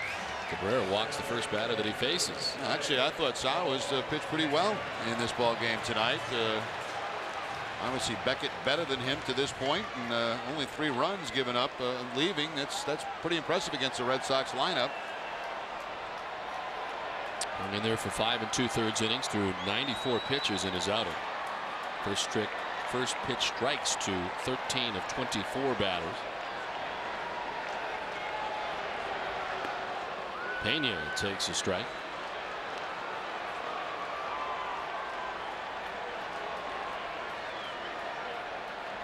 Sowers still responsible for Mike Lowell, who's at second base. The last batter that Sowers faced, Lowell doubled.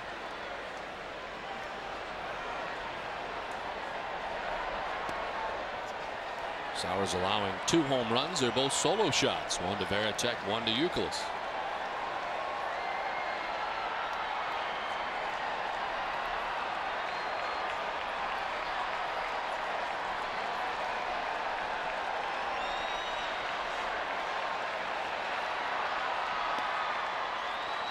Two and 1 now to Pena.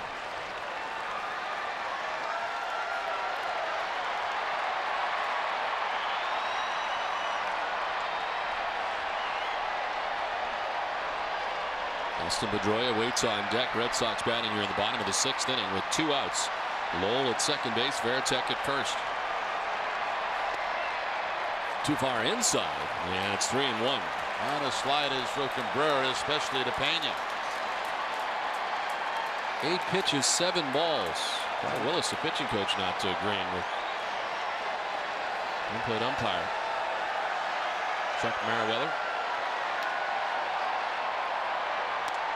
Ball 4, and he walks him. So back-to-back walks. Cabrera loads the bases. Well, we gave you the numbers for Cabrera, and he does have a lot of strikeouts, but also a lot of walks. And Willis is going to make his way out to try to settle his pitcher down a little bit.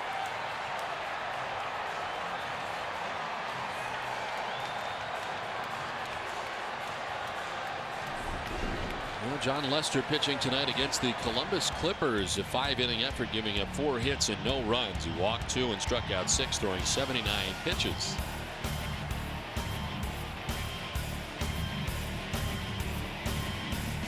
Well, the 79 pitches, 5 innings. You would think maybe there'd be one more in there, one more rehab start, possibly. We'll try to get them to that 100-pitch limit, which they like to get to before they recall somebody.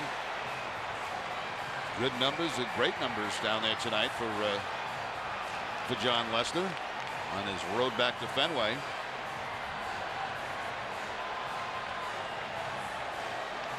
Well, jam here for Fernando Cabrera.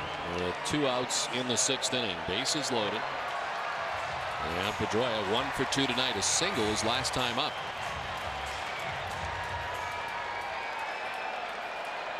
Now hit safely in 9 straight games.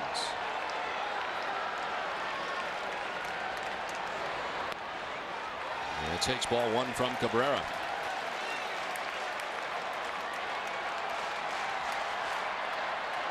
He's thrown 10 pitches, 1 for a strike.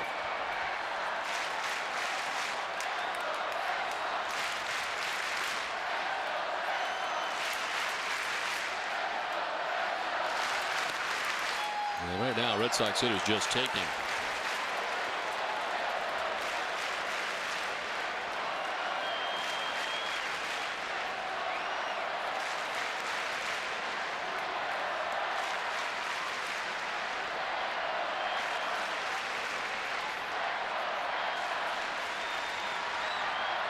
Pedroia taking again, and this time it's for a strike over the inside corner. 2-1. Cabrera last year in 51 games for the Cleveland Indians. 15 in 2005 and 4 in 2004. And the walk totals has always been fairly high for him. So have the strikeout numbers. Well, he's faced 2 batters since coming in here in relief of Jeremy Sowers, who's walked them both, Baratek and Pena, back to back. Perez up in the pen now for the Indians.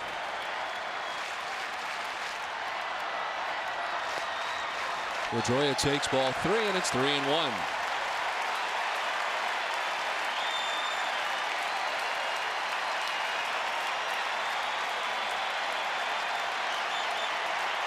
Bases filled with Red Sox. Lowell at third, Baratek at second, Pena at first.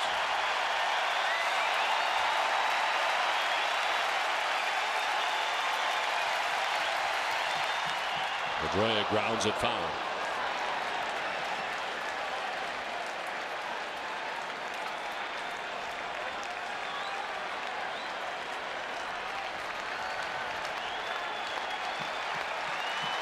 Runners will be in motion here with a full count, 2 down.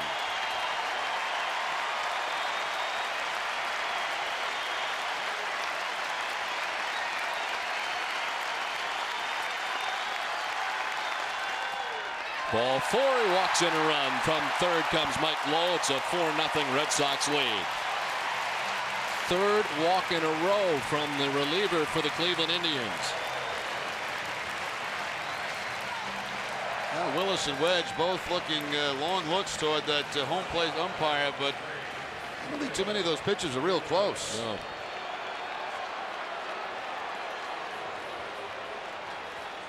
It's one of the worst angles you have is actually from the dugout. You can see how high or low they are, but you certainly can't see corners. It's the 9th time the Red Sox have walked with the bases loaded this season. Standing in is Julio Lugos, 1 for 3 in the game tonight.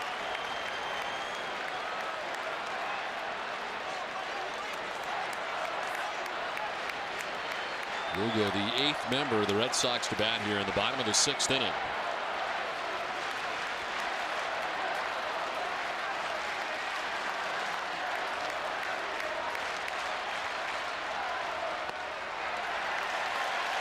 He just cannot find the strike zone. No, he might as well take one, too.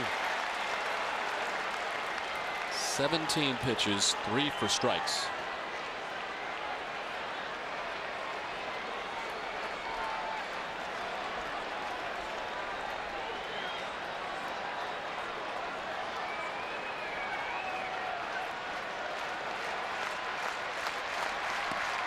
There's one, 2-1. That's exactly what Lugo was doing, taking a strike, making him throw one.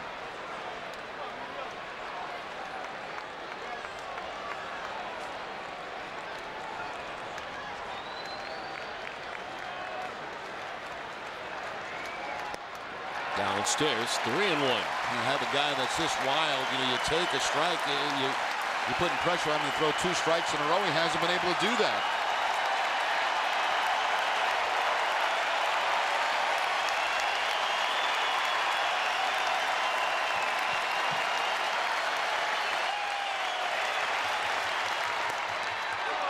Full count now.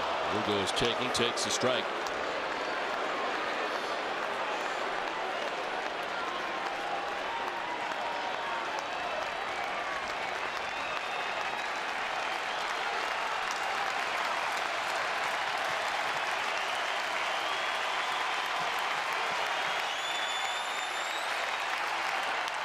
On the ground foul outside of third. Ellie has thrown 2 strikes in a row now to Lugo. The 3-1 pitch that was on the outside corner. Lugo fouling off the 3-2 pitch. See if he can throw 3 strikes in a row.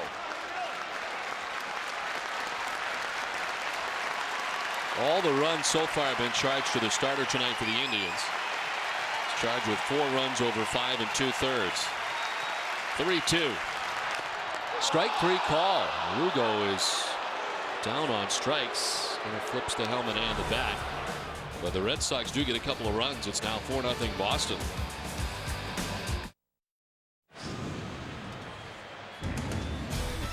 Tonight after our Red Sox coverage, stay with NESN for Sports Desk with Hazel May, presented by FW Webb, home of Frank Webb's Bath Centers.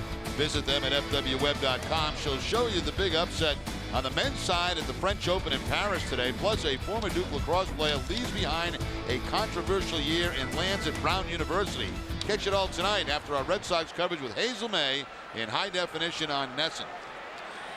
A 25-minute wait for Josh Beckett as the Red Sox got a couple more runs for him in the bottom of the 6th inning. He now enjoys a 4-0 advantage here into the top of the 7th. He's given up just the 1 hit back in the 1st inning to Johnny Peralta. Walked Peralta in the 4th. Cleveland's had 2 base runners all night. And on both occasions were erased on double plays. So nobody has been to second base yet tonight for the Indians. See if the long wait has any kind of impact on Beckett. He's thrown 78 pitches now tonight.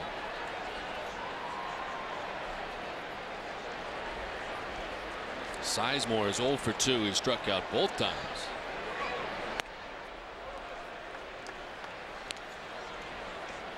Total of 5 strikeouts tonight for Beckett.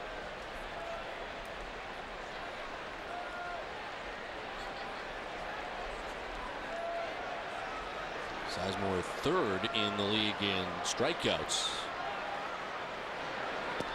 And strikes out again. 3rd time tonight, 52nd time on the year. And there's one out here in the 7th.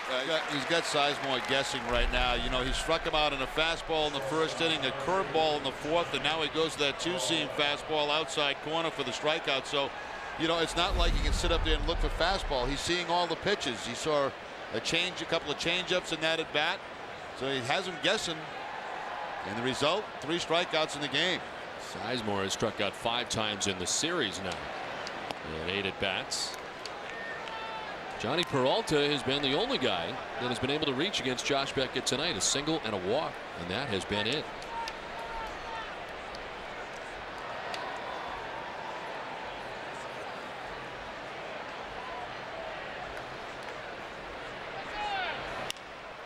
Towards right center field. On the move is Drew. Knocks it down with the glove as Peralta takes the wide turn at first. Crisp gets it back in quickly. And Peralta continues to be the only problem tonight for Josh Beckett. Yeah, both hits for Peralta, both on fastballs, this time to the opposite field. A nice effort by J.D. Drew. I don't know if this bounced up and hit him in the face, but it had to be tracked down by Coco Chris to leave Peralta at first base. Of course, down by 4 runs, you don't want to take the chance of being thrown out at second. Yeah, that bomb bounced on him in the face. Thought it hit his glove. His glove? No, you're right. Hit him off the face. Right up the side of the face.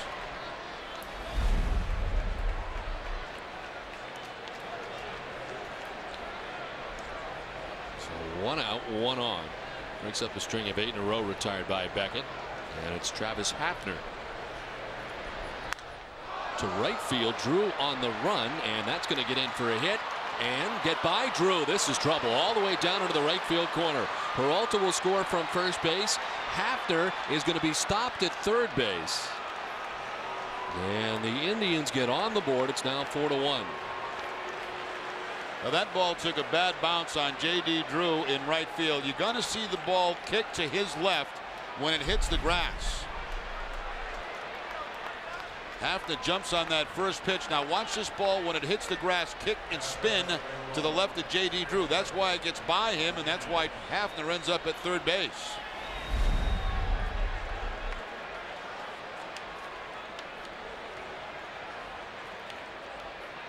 His second triple of the season.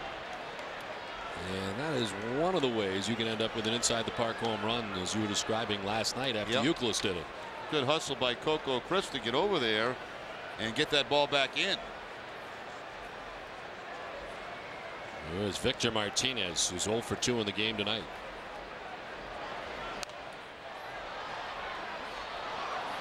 Martinez flying to the warning track in center field in the second inning. Struck out swinging in the 5th.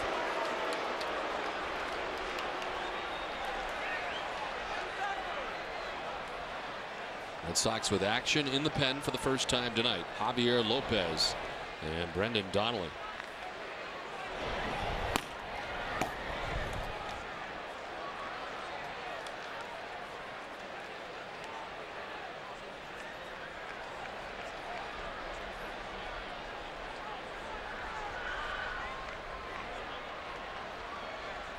Questionable whether Jonathan Papelbon would be available in this game tonight.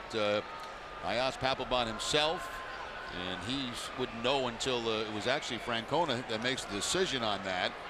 Asked Terry about that after our little gathering with the media, and it didn't sound to me like he would pitch in this ball game tonight. He was 3 times in 4 days, and last night was not easy.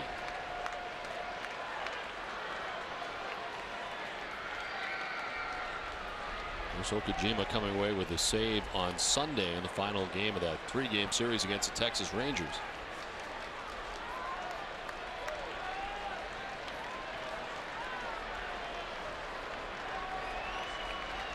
Oh, 0-2 to Victor Martinez.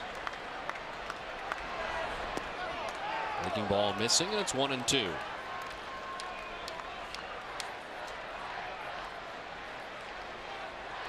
Total of 6 strikeouts tonight for Josh Beckett.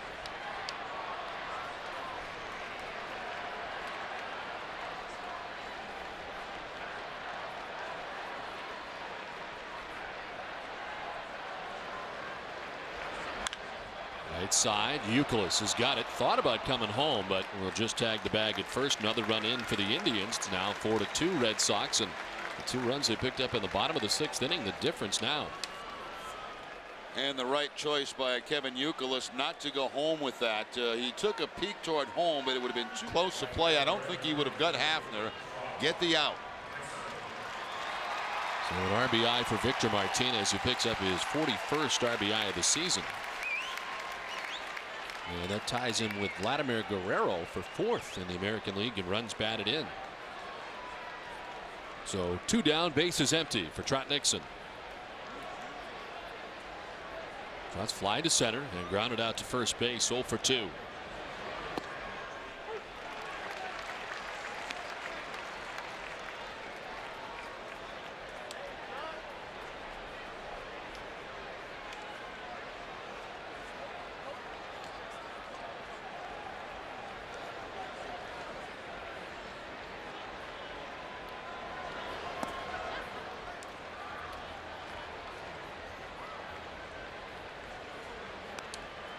Josh Beckett with a 25-minute wait in between innings when the Red Sox scored twice in the 6th inning. And a chance to score some more as Fernando Cabrera walked the bases loaded. And then Julio Lugo struck out looking. The Red Sox left him loaded in the 6th. As Nixon pops it up foul, and it's 1-2.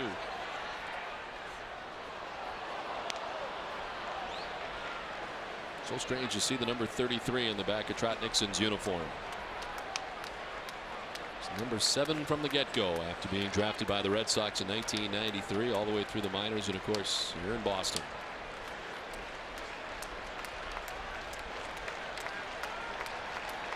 One and two the count to Nixon. And there are Nixon jerseys all over this ballpark. Got him. Beckett with his 7th strikeout concludes the inning. 2 runs for the Indians. It's 4-2 Boston. 7th inning stretch. Time for a Sports Desk update with Hazelman. For every Red Sox game that goes into extra innings or the Sox get a save, CVS Pharmacy will donate $500 to Children's Hospital. CVS Pharmacy is the official pharmacy of the Boston Red Sox.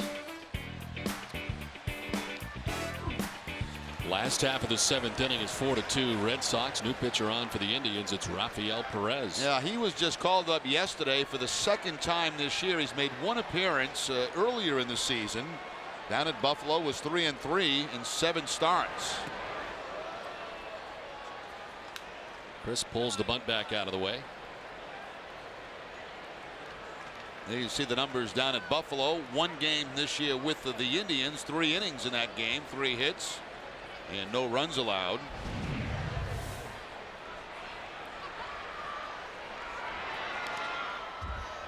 This on the check swing foul, and it's 1-1.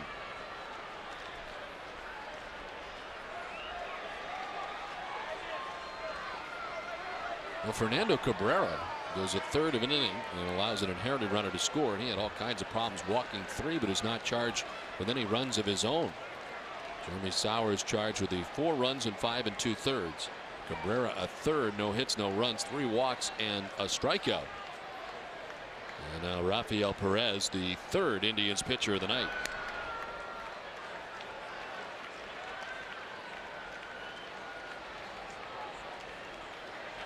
Cabrera was able to strike out Julio Lugo with the bases loaded.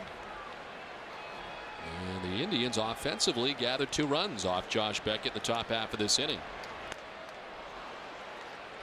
2-2 now to Coco Crisp. I think Beckett right at 90 pitches. That might be the last inning for Beckett in this game. We'll see.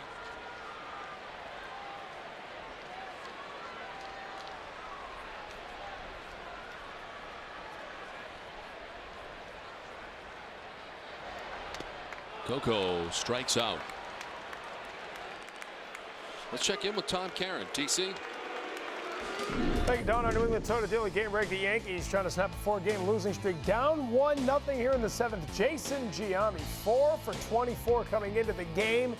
Hits a 7th homer of the year right there. It is now tied at 1 in Toronto, guys. Okay, Tom, it's 4-2 here with the Red Sox on top. We're in the midst of the bottom of the 7th inning with 1 out. Here's Kevin Youkilis, who has 2 hits tonight in 3 tries, including his 8th home run of the year. According to stories I read today, Joe Torre had a 1-hour meeting with his club yesterday prior to the game. That's a long meeting. That is a long time. In your experience, how often do those meetings work? You know, it depends on managers. I mean, some don't like them at all and some do,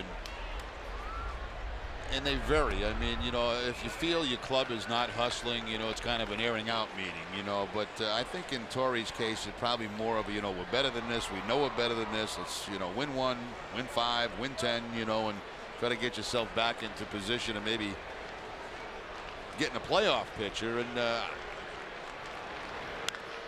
you know, I mean, it didn't work last night as they went out and they lost a game. But, you know, sometimes things have to be said. And there are certain managers who know how to say them, others who just, you know, you walk out of there scratching your head and going, you know, what was that all about and why, you know?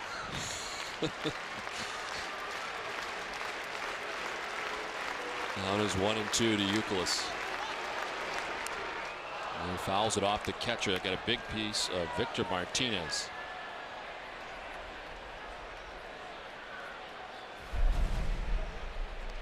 Lugos on top of the slider. And right off the left thigh, it looks like, for Victor Martinez.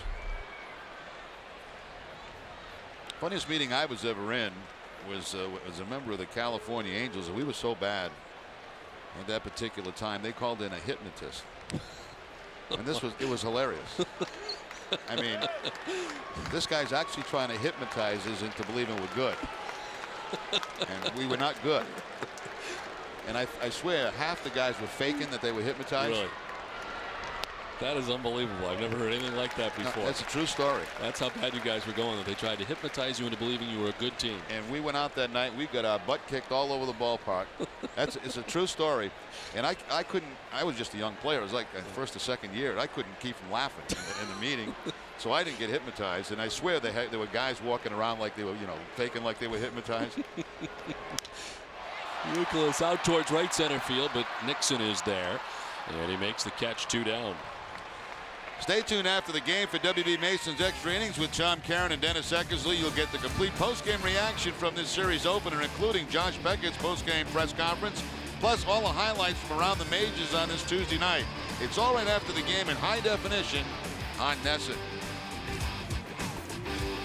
Sherry, you're a home run hitter. Yeah. I remember Frank Tanana was on that club, and the guys telling Frank to stand up, and Frank would stand up and he'd say go right, and he'd go right and left. It was I'm like busted up in the back of the room. 2 down for Manny, who does not have a hit tonight. He was intentionally walked in the first, and then back-to-back groundouts to third base. Now that's not to say that hypnotists don't work, and no, but it didn't work with effective. the Angels, I'll tell you that. But we weren't really taking it serious. I mean, here we are, a baseball team, and I never heard of this. And hey, guys, come on, we're having a meeting. You're all going to get hypnotized. I mean, you just don't kind of turn it on like that,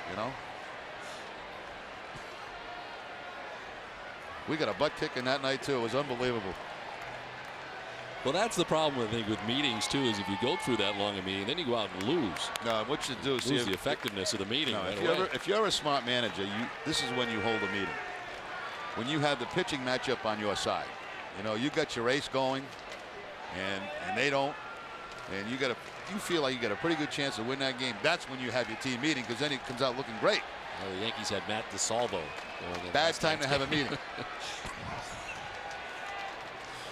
2-0 to Manny. 2 outs in the inning. And the strike makes it 2-1.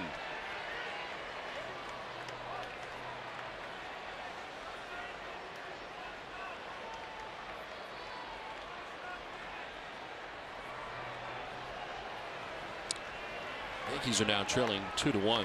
Aaron Hill has stolen home for the Toronto Blue Jays. As Manny swings and misses, 2-2.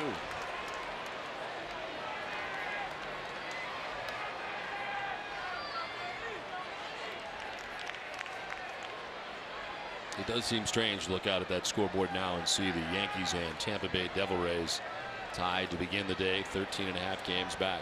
Now the whole thing's strange, Don. I mean, here you got the end of May, and you have an 11.5 game spread between the first and second team. To me, that's amazing, and I don't think anybody expected that.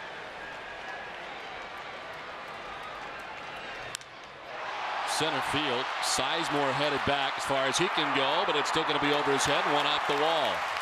Ramirez motoring into second base with a 2-out double. Now that's the second time tonight that Manny has crushed the ball. It was a ground ball to third base back in the 4th inning that he actually smoked, but Rouse was there to make the play. Now off the center field wall. Sizemore will turn and play it off the bottom of the wall. So the 2-out double for Manny Ramirez.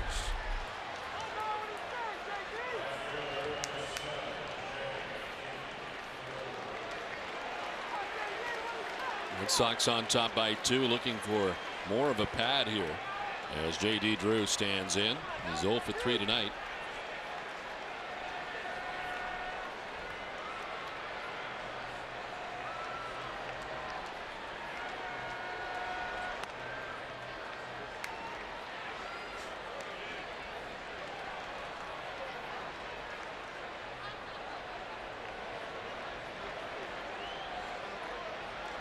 Just to go back to the lead for the Red Sox, this is the earliest the Red Sox have ever led by as many as 11.5 games in a season. Ever. And the 11.5 game advantage is Boston's largest in a season since they had an 11.5 game edge on September 17th of 1995. And that was through 131 games. At that point, they were 79-52. One hopper at Barfield at second base. J.D. Drew is gone, and so are the Red Sox through 7. It's now 4-2 Boston.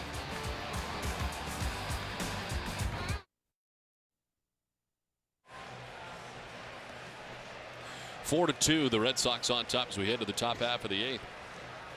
Well, a strong performance tonight by Josh Beckett. 7 strikeouts on the night and mixing up his pitches very well.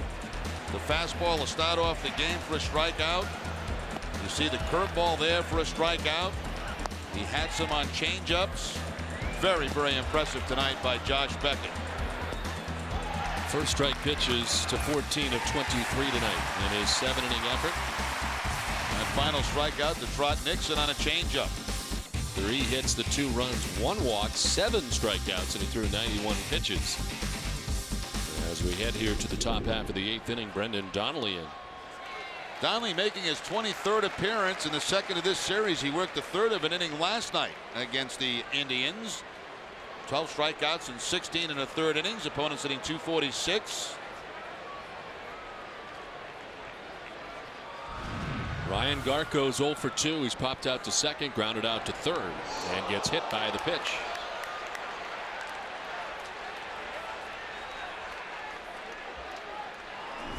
Tomorrow night at 6, Olympia Sports presents the Boston Globe pregame show with Tom Curran and Dennis Eckersy. They'll bring you a preview of Daisuke Matsuzaka's start in the series finale.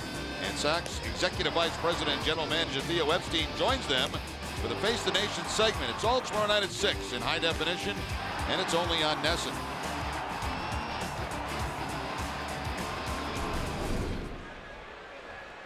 Ryan Garco hit by a pitch here to begin the inning. Euclid to playing behind him as he steps off. Bullpen's busy. Javier Lopez has been up now for the last inning plus and is joined by Hideki Okajima.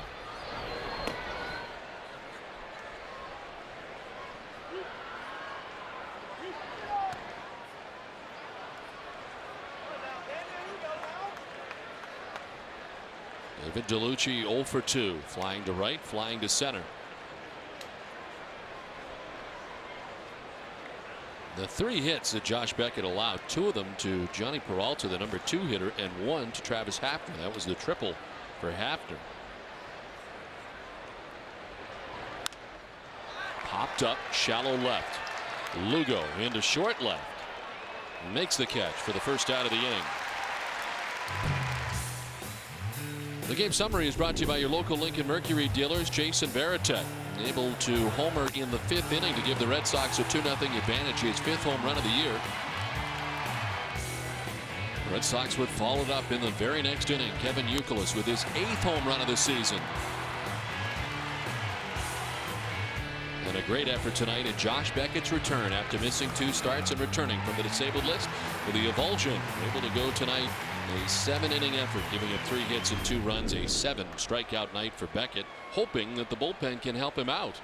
The tying run is at the plate with 1 out in the inning. It's Josh Barfield. Fly ball to right. 2 down. Some stagger steps here at the end by Drew, but he reels it in. Looks like Rouse is being called back. The number 9 here in the lineup. Do have Casey Blake on the bench tonight. And it will be Casey Blake. Yeah. He was the American League Player of the Week. Collected 8 extra base hits last week. Faced some of the season's toughest competition. In 6 games, he hit .348, 8 for 23. And he'll be coming up. Bring home the memories, bring home the magic. Shop the Boston Globe store online for unique Red Sox memorabilia, Daisuke products, and more. Shop online, shop anytime, or call 1-888-665-2667. So 2 down. Garco is at first base, and Blake pinch hitting for Mike Rouse.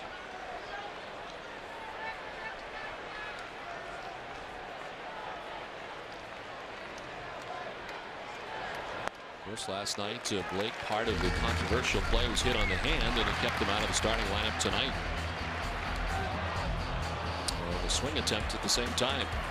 Well, you look at that time after time, and that is so close, so close.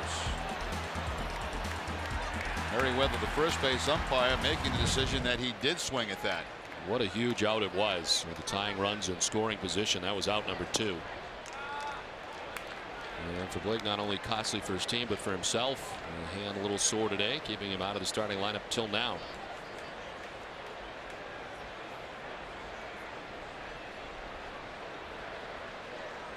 Eric Wedge goes to him here with 2 outs, and Ryan Garco at first base here in the 8th.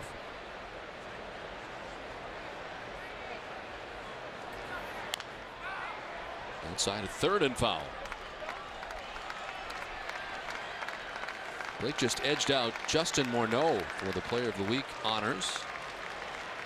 And Magglio Ordonez for the Detroit Tigers both had great weeks.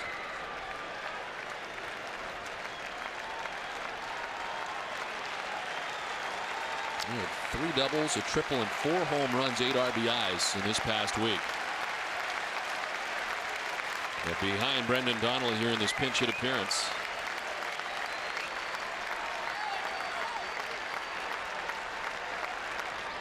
And the dirt gathered nicely by Varitek, and it's 2-2.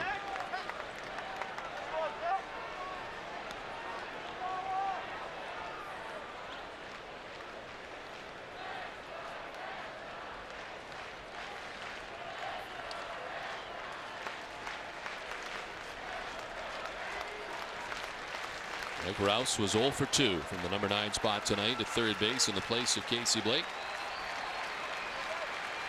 He's waiting on a 2-2 pitch from Brendan Donnelly.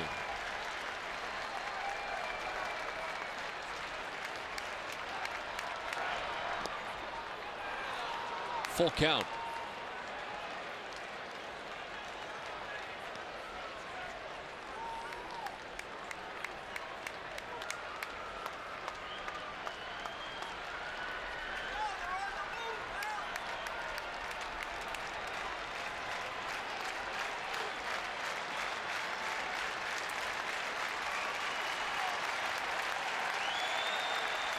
Three and 2 the count to Casey Blake.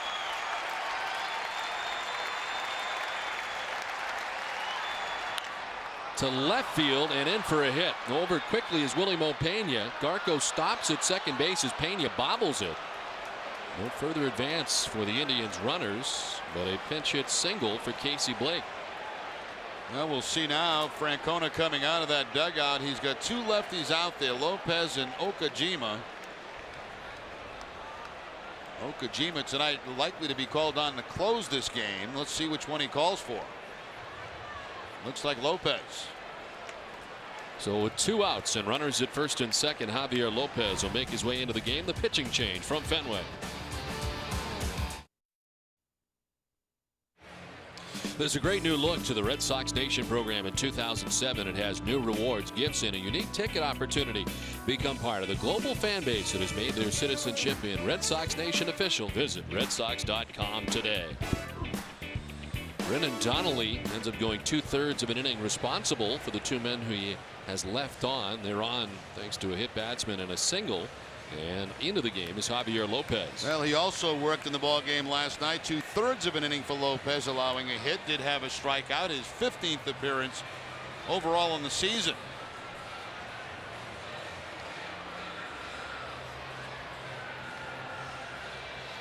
Grady Sizemore will be the batter. He has struck out 3 times tonight, all 3 for Josh Beckett, who had 7 strikeouts tonight. Well, I'm sure he's happy to see Beckett out of the ball game after striking out 3 times, but now he's going to face that sidearm left-hander.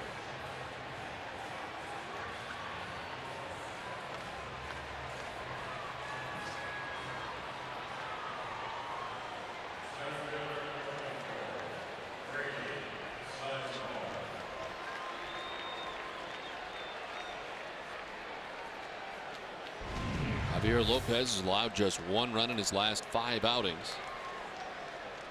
And has allowed runs in only 2 of 10 games since his last recall from Pawtucket on May 11th.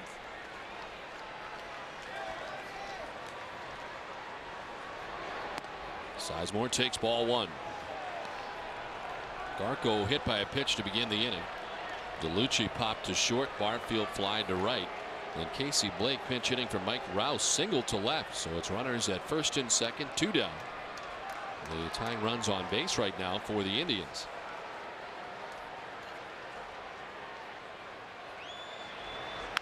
On the ground to Pedroia. Javier Lopez continues to get it done out of the Red Sox bullpen. Indians strand a pair. It's 4-2 Boston.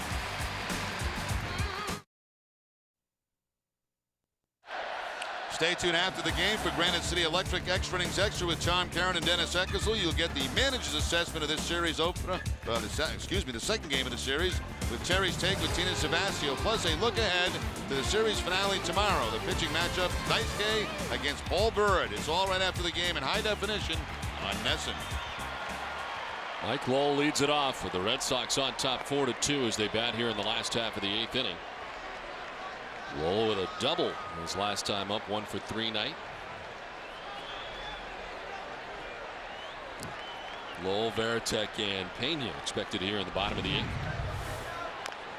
Ooh, that one hurt.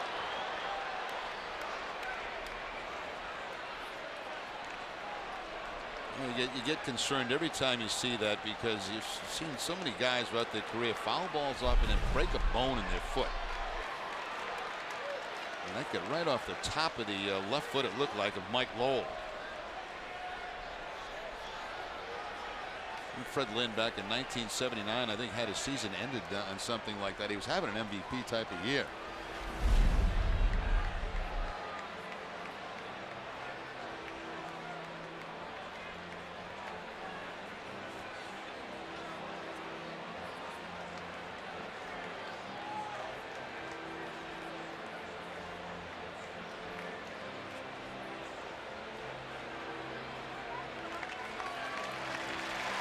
Hang in there for now.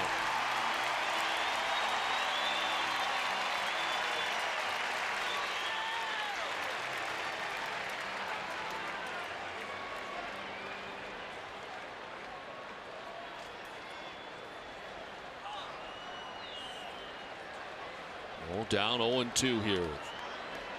Nobody out in the 8th. Fouls it off himself again. Wouldn't you know it, right? You go right back to a breaking ball down and in, and he tops it again.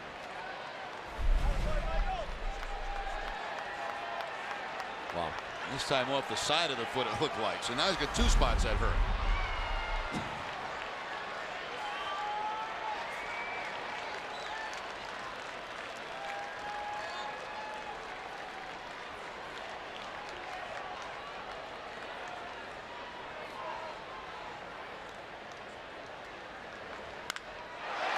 Line down the left field line and foul back into the seats. They're trying to find it.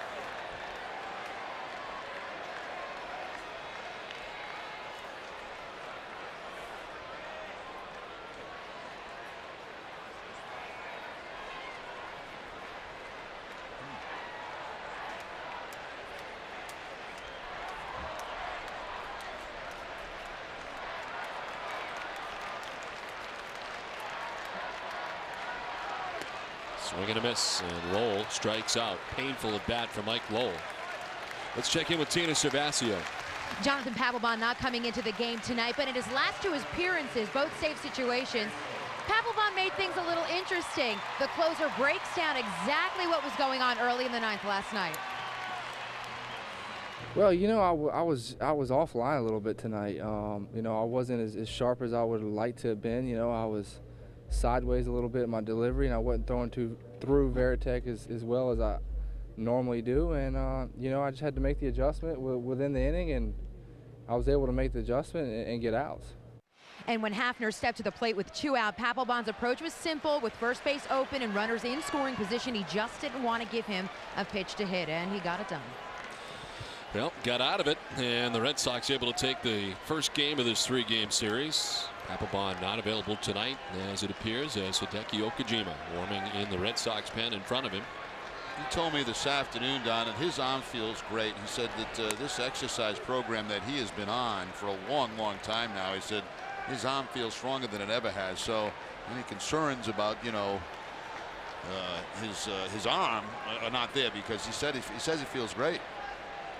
Being very cautious and careful with him, don't want to overuse him.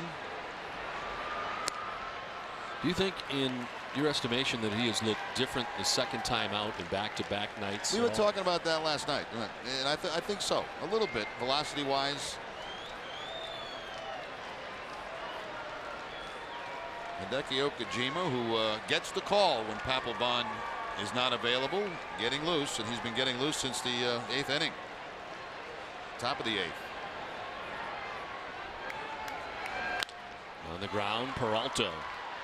Going deep short, the long throw, just in time to get Varitek at first base. 2 down. Peralta, he seems to just get it there in time, doesn't he? Barely. One of those shortstops that seems to, Russ makes a good point. Russ Ken, Omar Vizquel. Seemed like every throw he made was just hard enough to get the runner at first base. David Eckstein. Yeah. Takes his time, no rush, and just barely gets Varitek.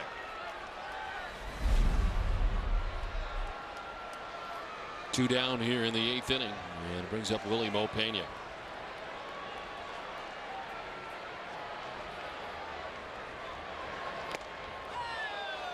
Pena's fly to the warning track tonight, struck out and walked.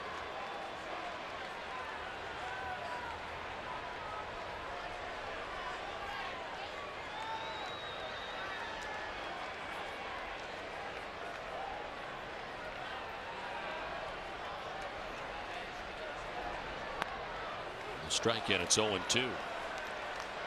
Second inning of relief for Rafael Perez.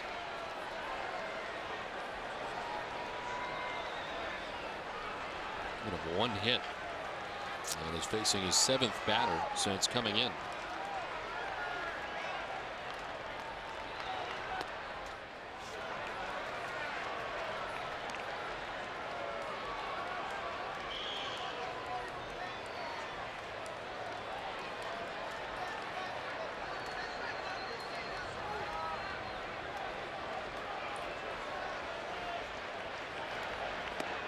Swing and a miss. Pena strikes out. 2 strikeouts in the inning. Red Sox down in order. We head to the 9th. It's 4-2 Boston. Boston Red Sox baseball on NESN is brought to you by the New England Ford dealers, Sovereign Bank, the official bank of the Red Sox cable network, Auto Trader, Nissan, Bacardi, and by Southwest Airlines. 4-2 Red Sox on top as we head to the top half of the 9th inning, and as expected, Hideki Okajima into the game. He is 3 for 3 in save opportunities. His most recent coming against the Texas Rangers on the 27th. An inning in that game, did have a couple of hits and 1 earned run. Overall for Okajima, his 24th appearance. He has 24 strikeouts and 24 2/3 innings. Well, that 1.09 earned run average is tied for the second lowest in the American League among relievers, with at least 10 innings pitched.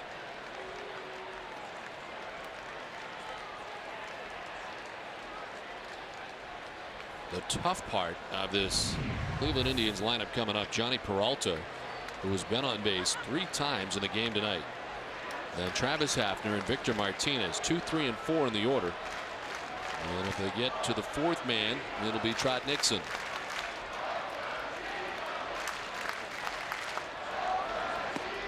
Strike 1 to Peralta. And a couple of good ball games here against the Indians. Tight games against 2 very good teams. Yes, Cleveland really has bounced back very nicely this season after a tough year last year. Find themselves atop a very good American League Central Division. It's going to be a battle all year, though.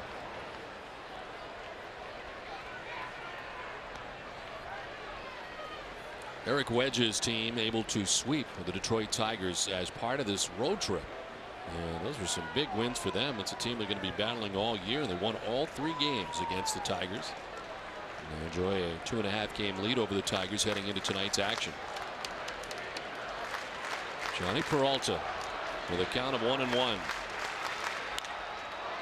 Rip foul down the left field line.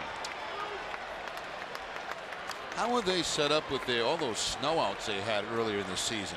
They still have more to go. Yeah. I understand. Now, they played games, did these Cleveland Indians, in Milwaukee, of course. That's to right. Make up some of those games. Indians played a home series at Miller Park April 10th through the 12th against the Angels after being snowed out of 4 games against Seattle April 6th through the 9th. So they still got to see plenty of Seattle. They still got some of those Mariners games left. It's not against the Mariners that they played in Milwaukee. It's against the Angels. But some of those pictures from that series and the amount of snow that was falling was amazing. I was talking to Trot Nixon today before the ball game, and he says that it has not been warm there yet a day in Cleveland.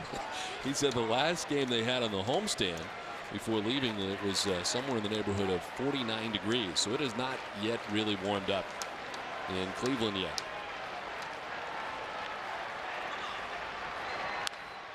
Chop foul outside of third. Did you give Trot a little grief about his comments about you last night? I thanked him very much. It was really nice of him. I'm sure he was very apologetic too, right? Apparently he said a lot more that did not make air, which I'm not surprised by. So you got right in his grill today. I did, yeah. Jumped right in there.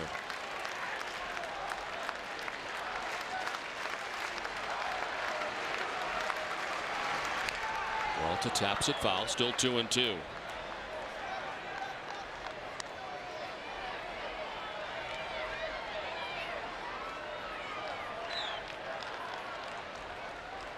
Seventh pitch of the at bat coming up for Johnny Peralta.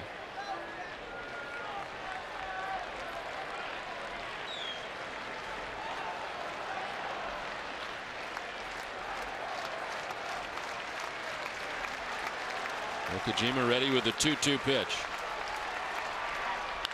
On the ground to third. Lowell, a couple steps to his right. The throw in plenty of time, 1 down. Showing no ill effects of fouling a couple off the shoe tops in his last at bat. Quickly towards the line. And a good throw to retire Peralta. Yeah, not an easy play for Mike Lowell. He's close to the line, but has to shuffle over to get in front of that ball. Ball hit very well by Peralta. That was on the okie dokie, the splitter. And the Red Sox pick up the first out. 1 away for Travis Happner. Fly to center field first time up, turned into a double play as they're able to throw out Peralta at first base to end the inning, and then he grounded into a double play in the 4th inning. 4-6-3. Tripled to a drive in a run in the 7th inning. And take strike 1 from Okajima.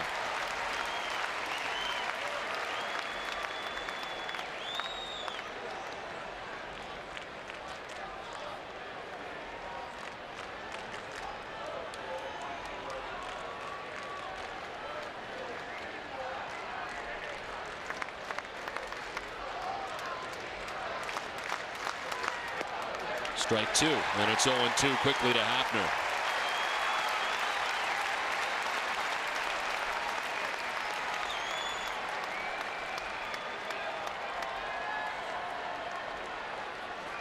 Kurt Schilling, who was outstanding in the first game of this series. Another outstanding effort tonight from a Red Sox starter. Tonight it's Josh Beckett in his return, 7 strong. We've seen Donnelly, Lopez, and now Okajima. All 2 strikes. Nice job last inning too by Javier Lopez, coming in with runners at first and second, 2 down, able to get Sizemore to ground out to end the inning. And the Indians left the tying runs on base in the 8th.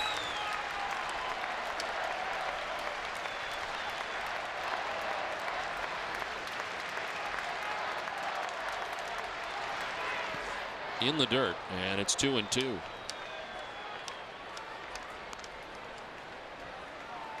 Beckett hanging around to make sure here and look on, and Red Sox can finish it off for him. It'd be his 8th victory and make him 8-0.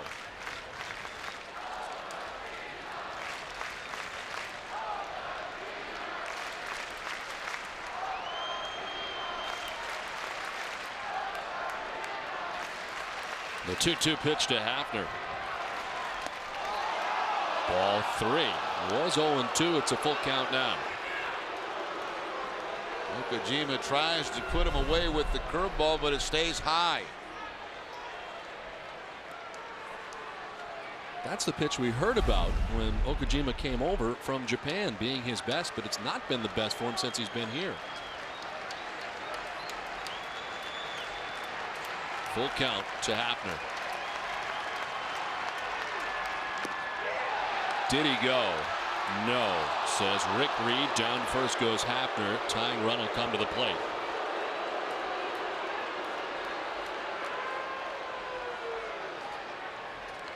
So Happner was down 0-2 in the count, able to get the walk.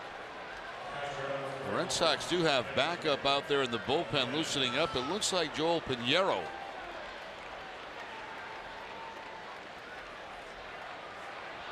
He got some very key outs prior to Okajima coming into the game on Sunday. 5 outs to be exact. Picked up the win in that game against the Texas Rangers.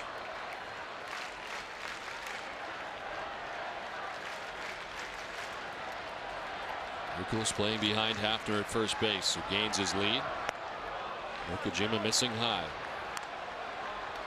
Victor Martinez 0 for 3 in the game tonight. He's flying to the track in center, struck out swinging, and grounded out to first base. Picked up an RBI on the ground out in the 7th inning. 41 runs batted in. Tying him with Vladimir Guerrero. For 4th in the American League heading into tonight. Okajima behind 2-0.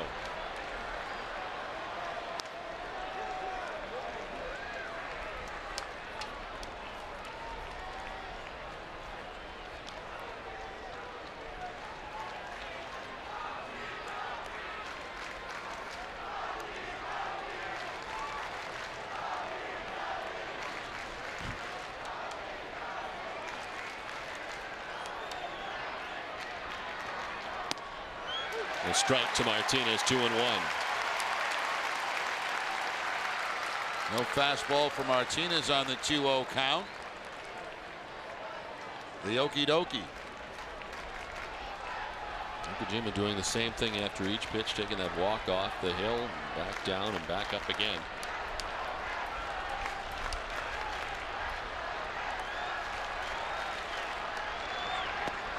Another strike, evens up at 2-2. Okajima will take that stroll.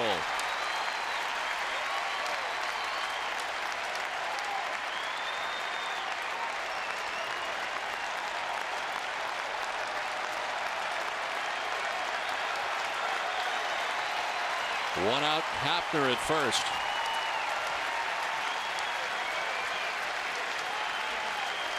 Tying run at the plate, and Victor Martinez is waiting on a 2-2.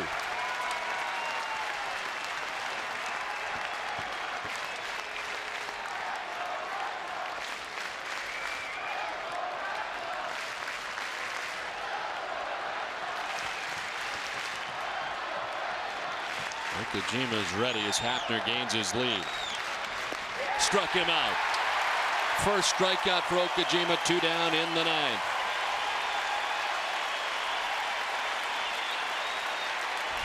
Staying away from Victor Martinez again. It looks like that splitter away from Martinez. He's out in front a little bit.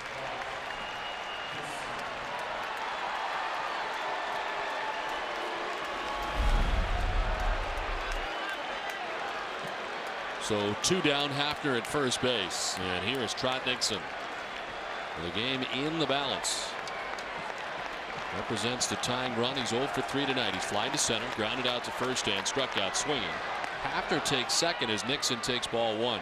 Red Sox not holding him on. Of course, Youkilis back deep at first base, with Nixon representing the tying run.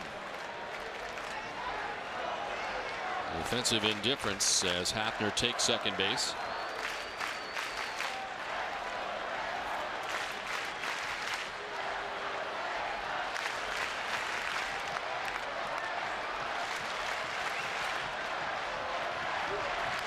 Check swing foul, 1-1.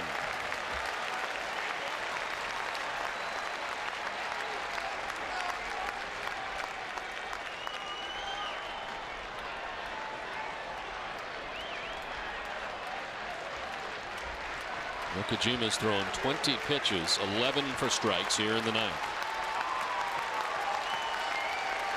He's induced a ground out, walked Happner, strikes out Martinez. Happner at second. And it's a 1-1 to Nixon. Off the outside corner, 2-1.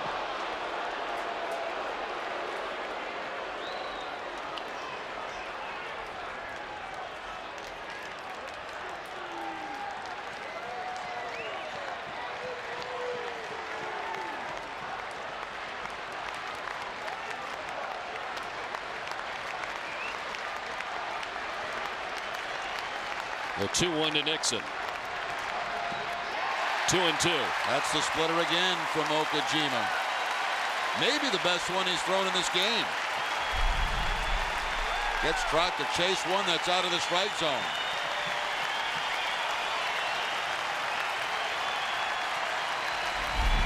Deuces are wild on the scoreboard and left. 2 balls, 2 strikes, and 2 outs.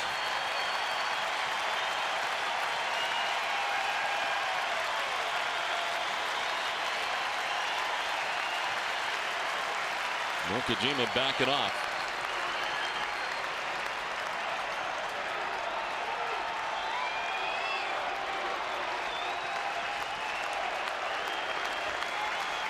Now he's ready with the 2-2 pitch to Nixon.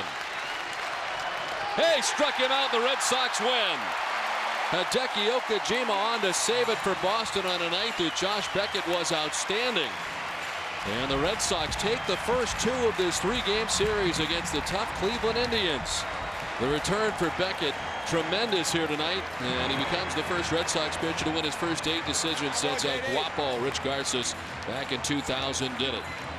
As Beckett, the first starter to do it since Roger Clemens, who began the 1986 season going 14-0. But Beckett picked up where he left off. Okajima once again going to the splitter to pick up the strikeout against Trot Nixon, down and away. And that pitch has been magical for him all season long.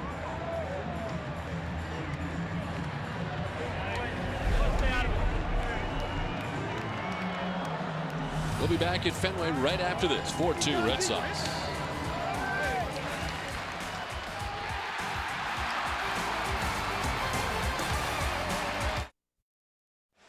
Well, the Red Sox win game 2 of the series 4-2. The play of the game is brought to you by Foxwoods Resort Casino. And what a strong outing by Josh Beckett. 7 strikeouts in the ball game. Sizemore here, the fastball by him. Rouse also goes down. It looked like on a changeup that time. And then Trot Nixon on a changeup. That's the last batter he faced for the 7th strikeout of the night. Tremendous outing by Josh Beckett. The 4-2 Red Sox victory. They've taken the first 2 of the series. For Jerry Remy and Tina Sabasio, I'm Don Orsillo saying good night from Fenway. Visit NESN.com or New England Sports Live Online. This has been a presentation of NESN, New England's most watched sports network. It's time now for Tom Caron at the NESN HD Television Center. TC. Don, thanks very much. What a night for Josh Beckett. 7 strikeouts. He comes back from the DL with a very impressive performance against one of the top hitting teams in baseball. He goes to 8-0, tied for the major league lead in wins, and Kevin Youkilis keeps on swinging. Red Sox get the win. Hideki Okajima the save. Dennis Eckersley tells you how it happened. As the Red Sox win at 4-2, W.B. Mason's Extra Innings is next. Closed captioning for Red Sox baseball on NESN is brought to you by Aflac. Ask about it at work.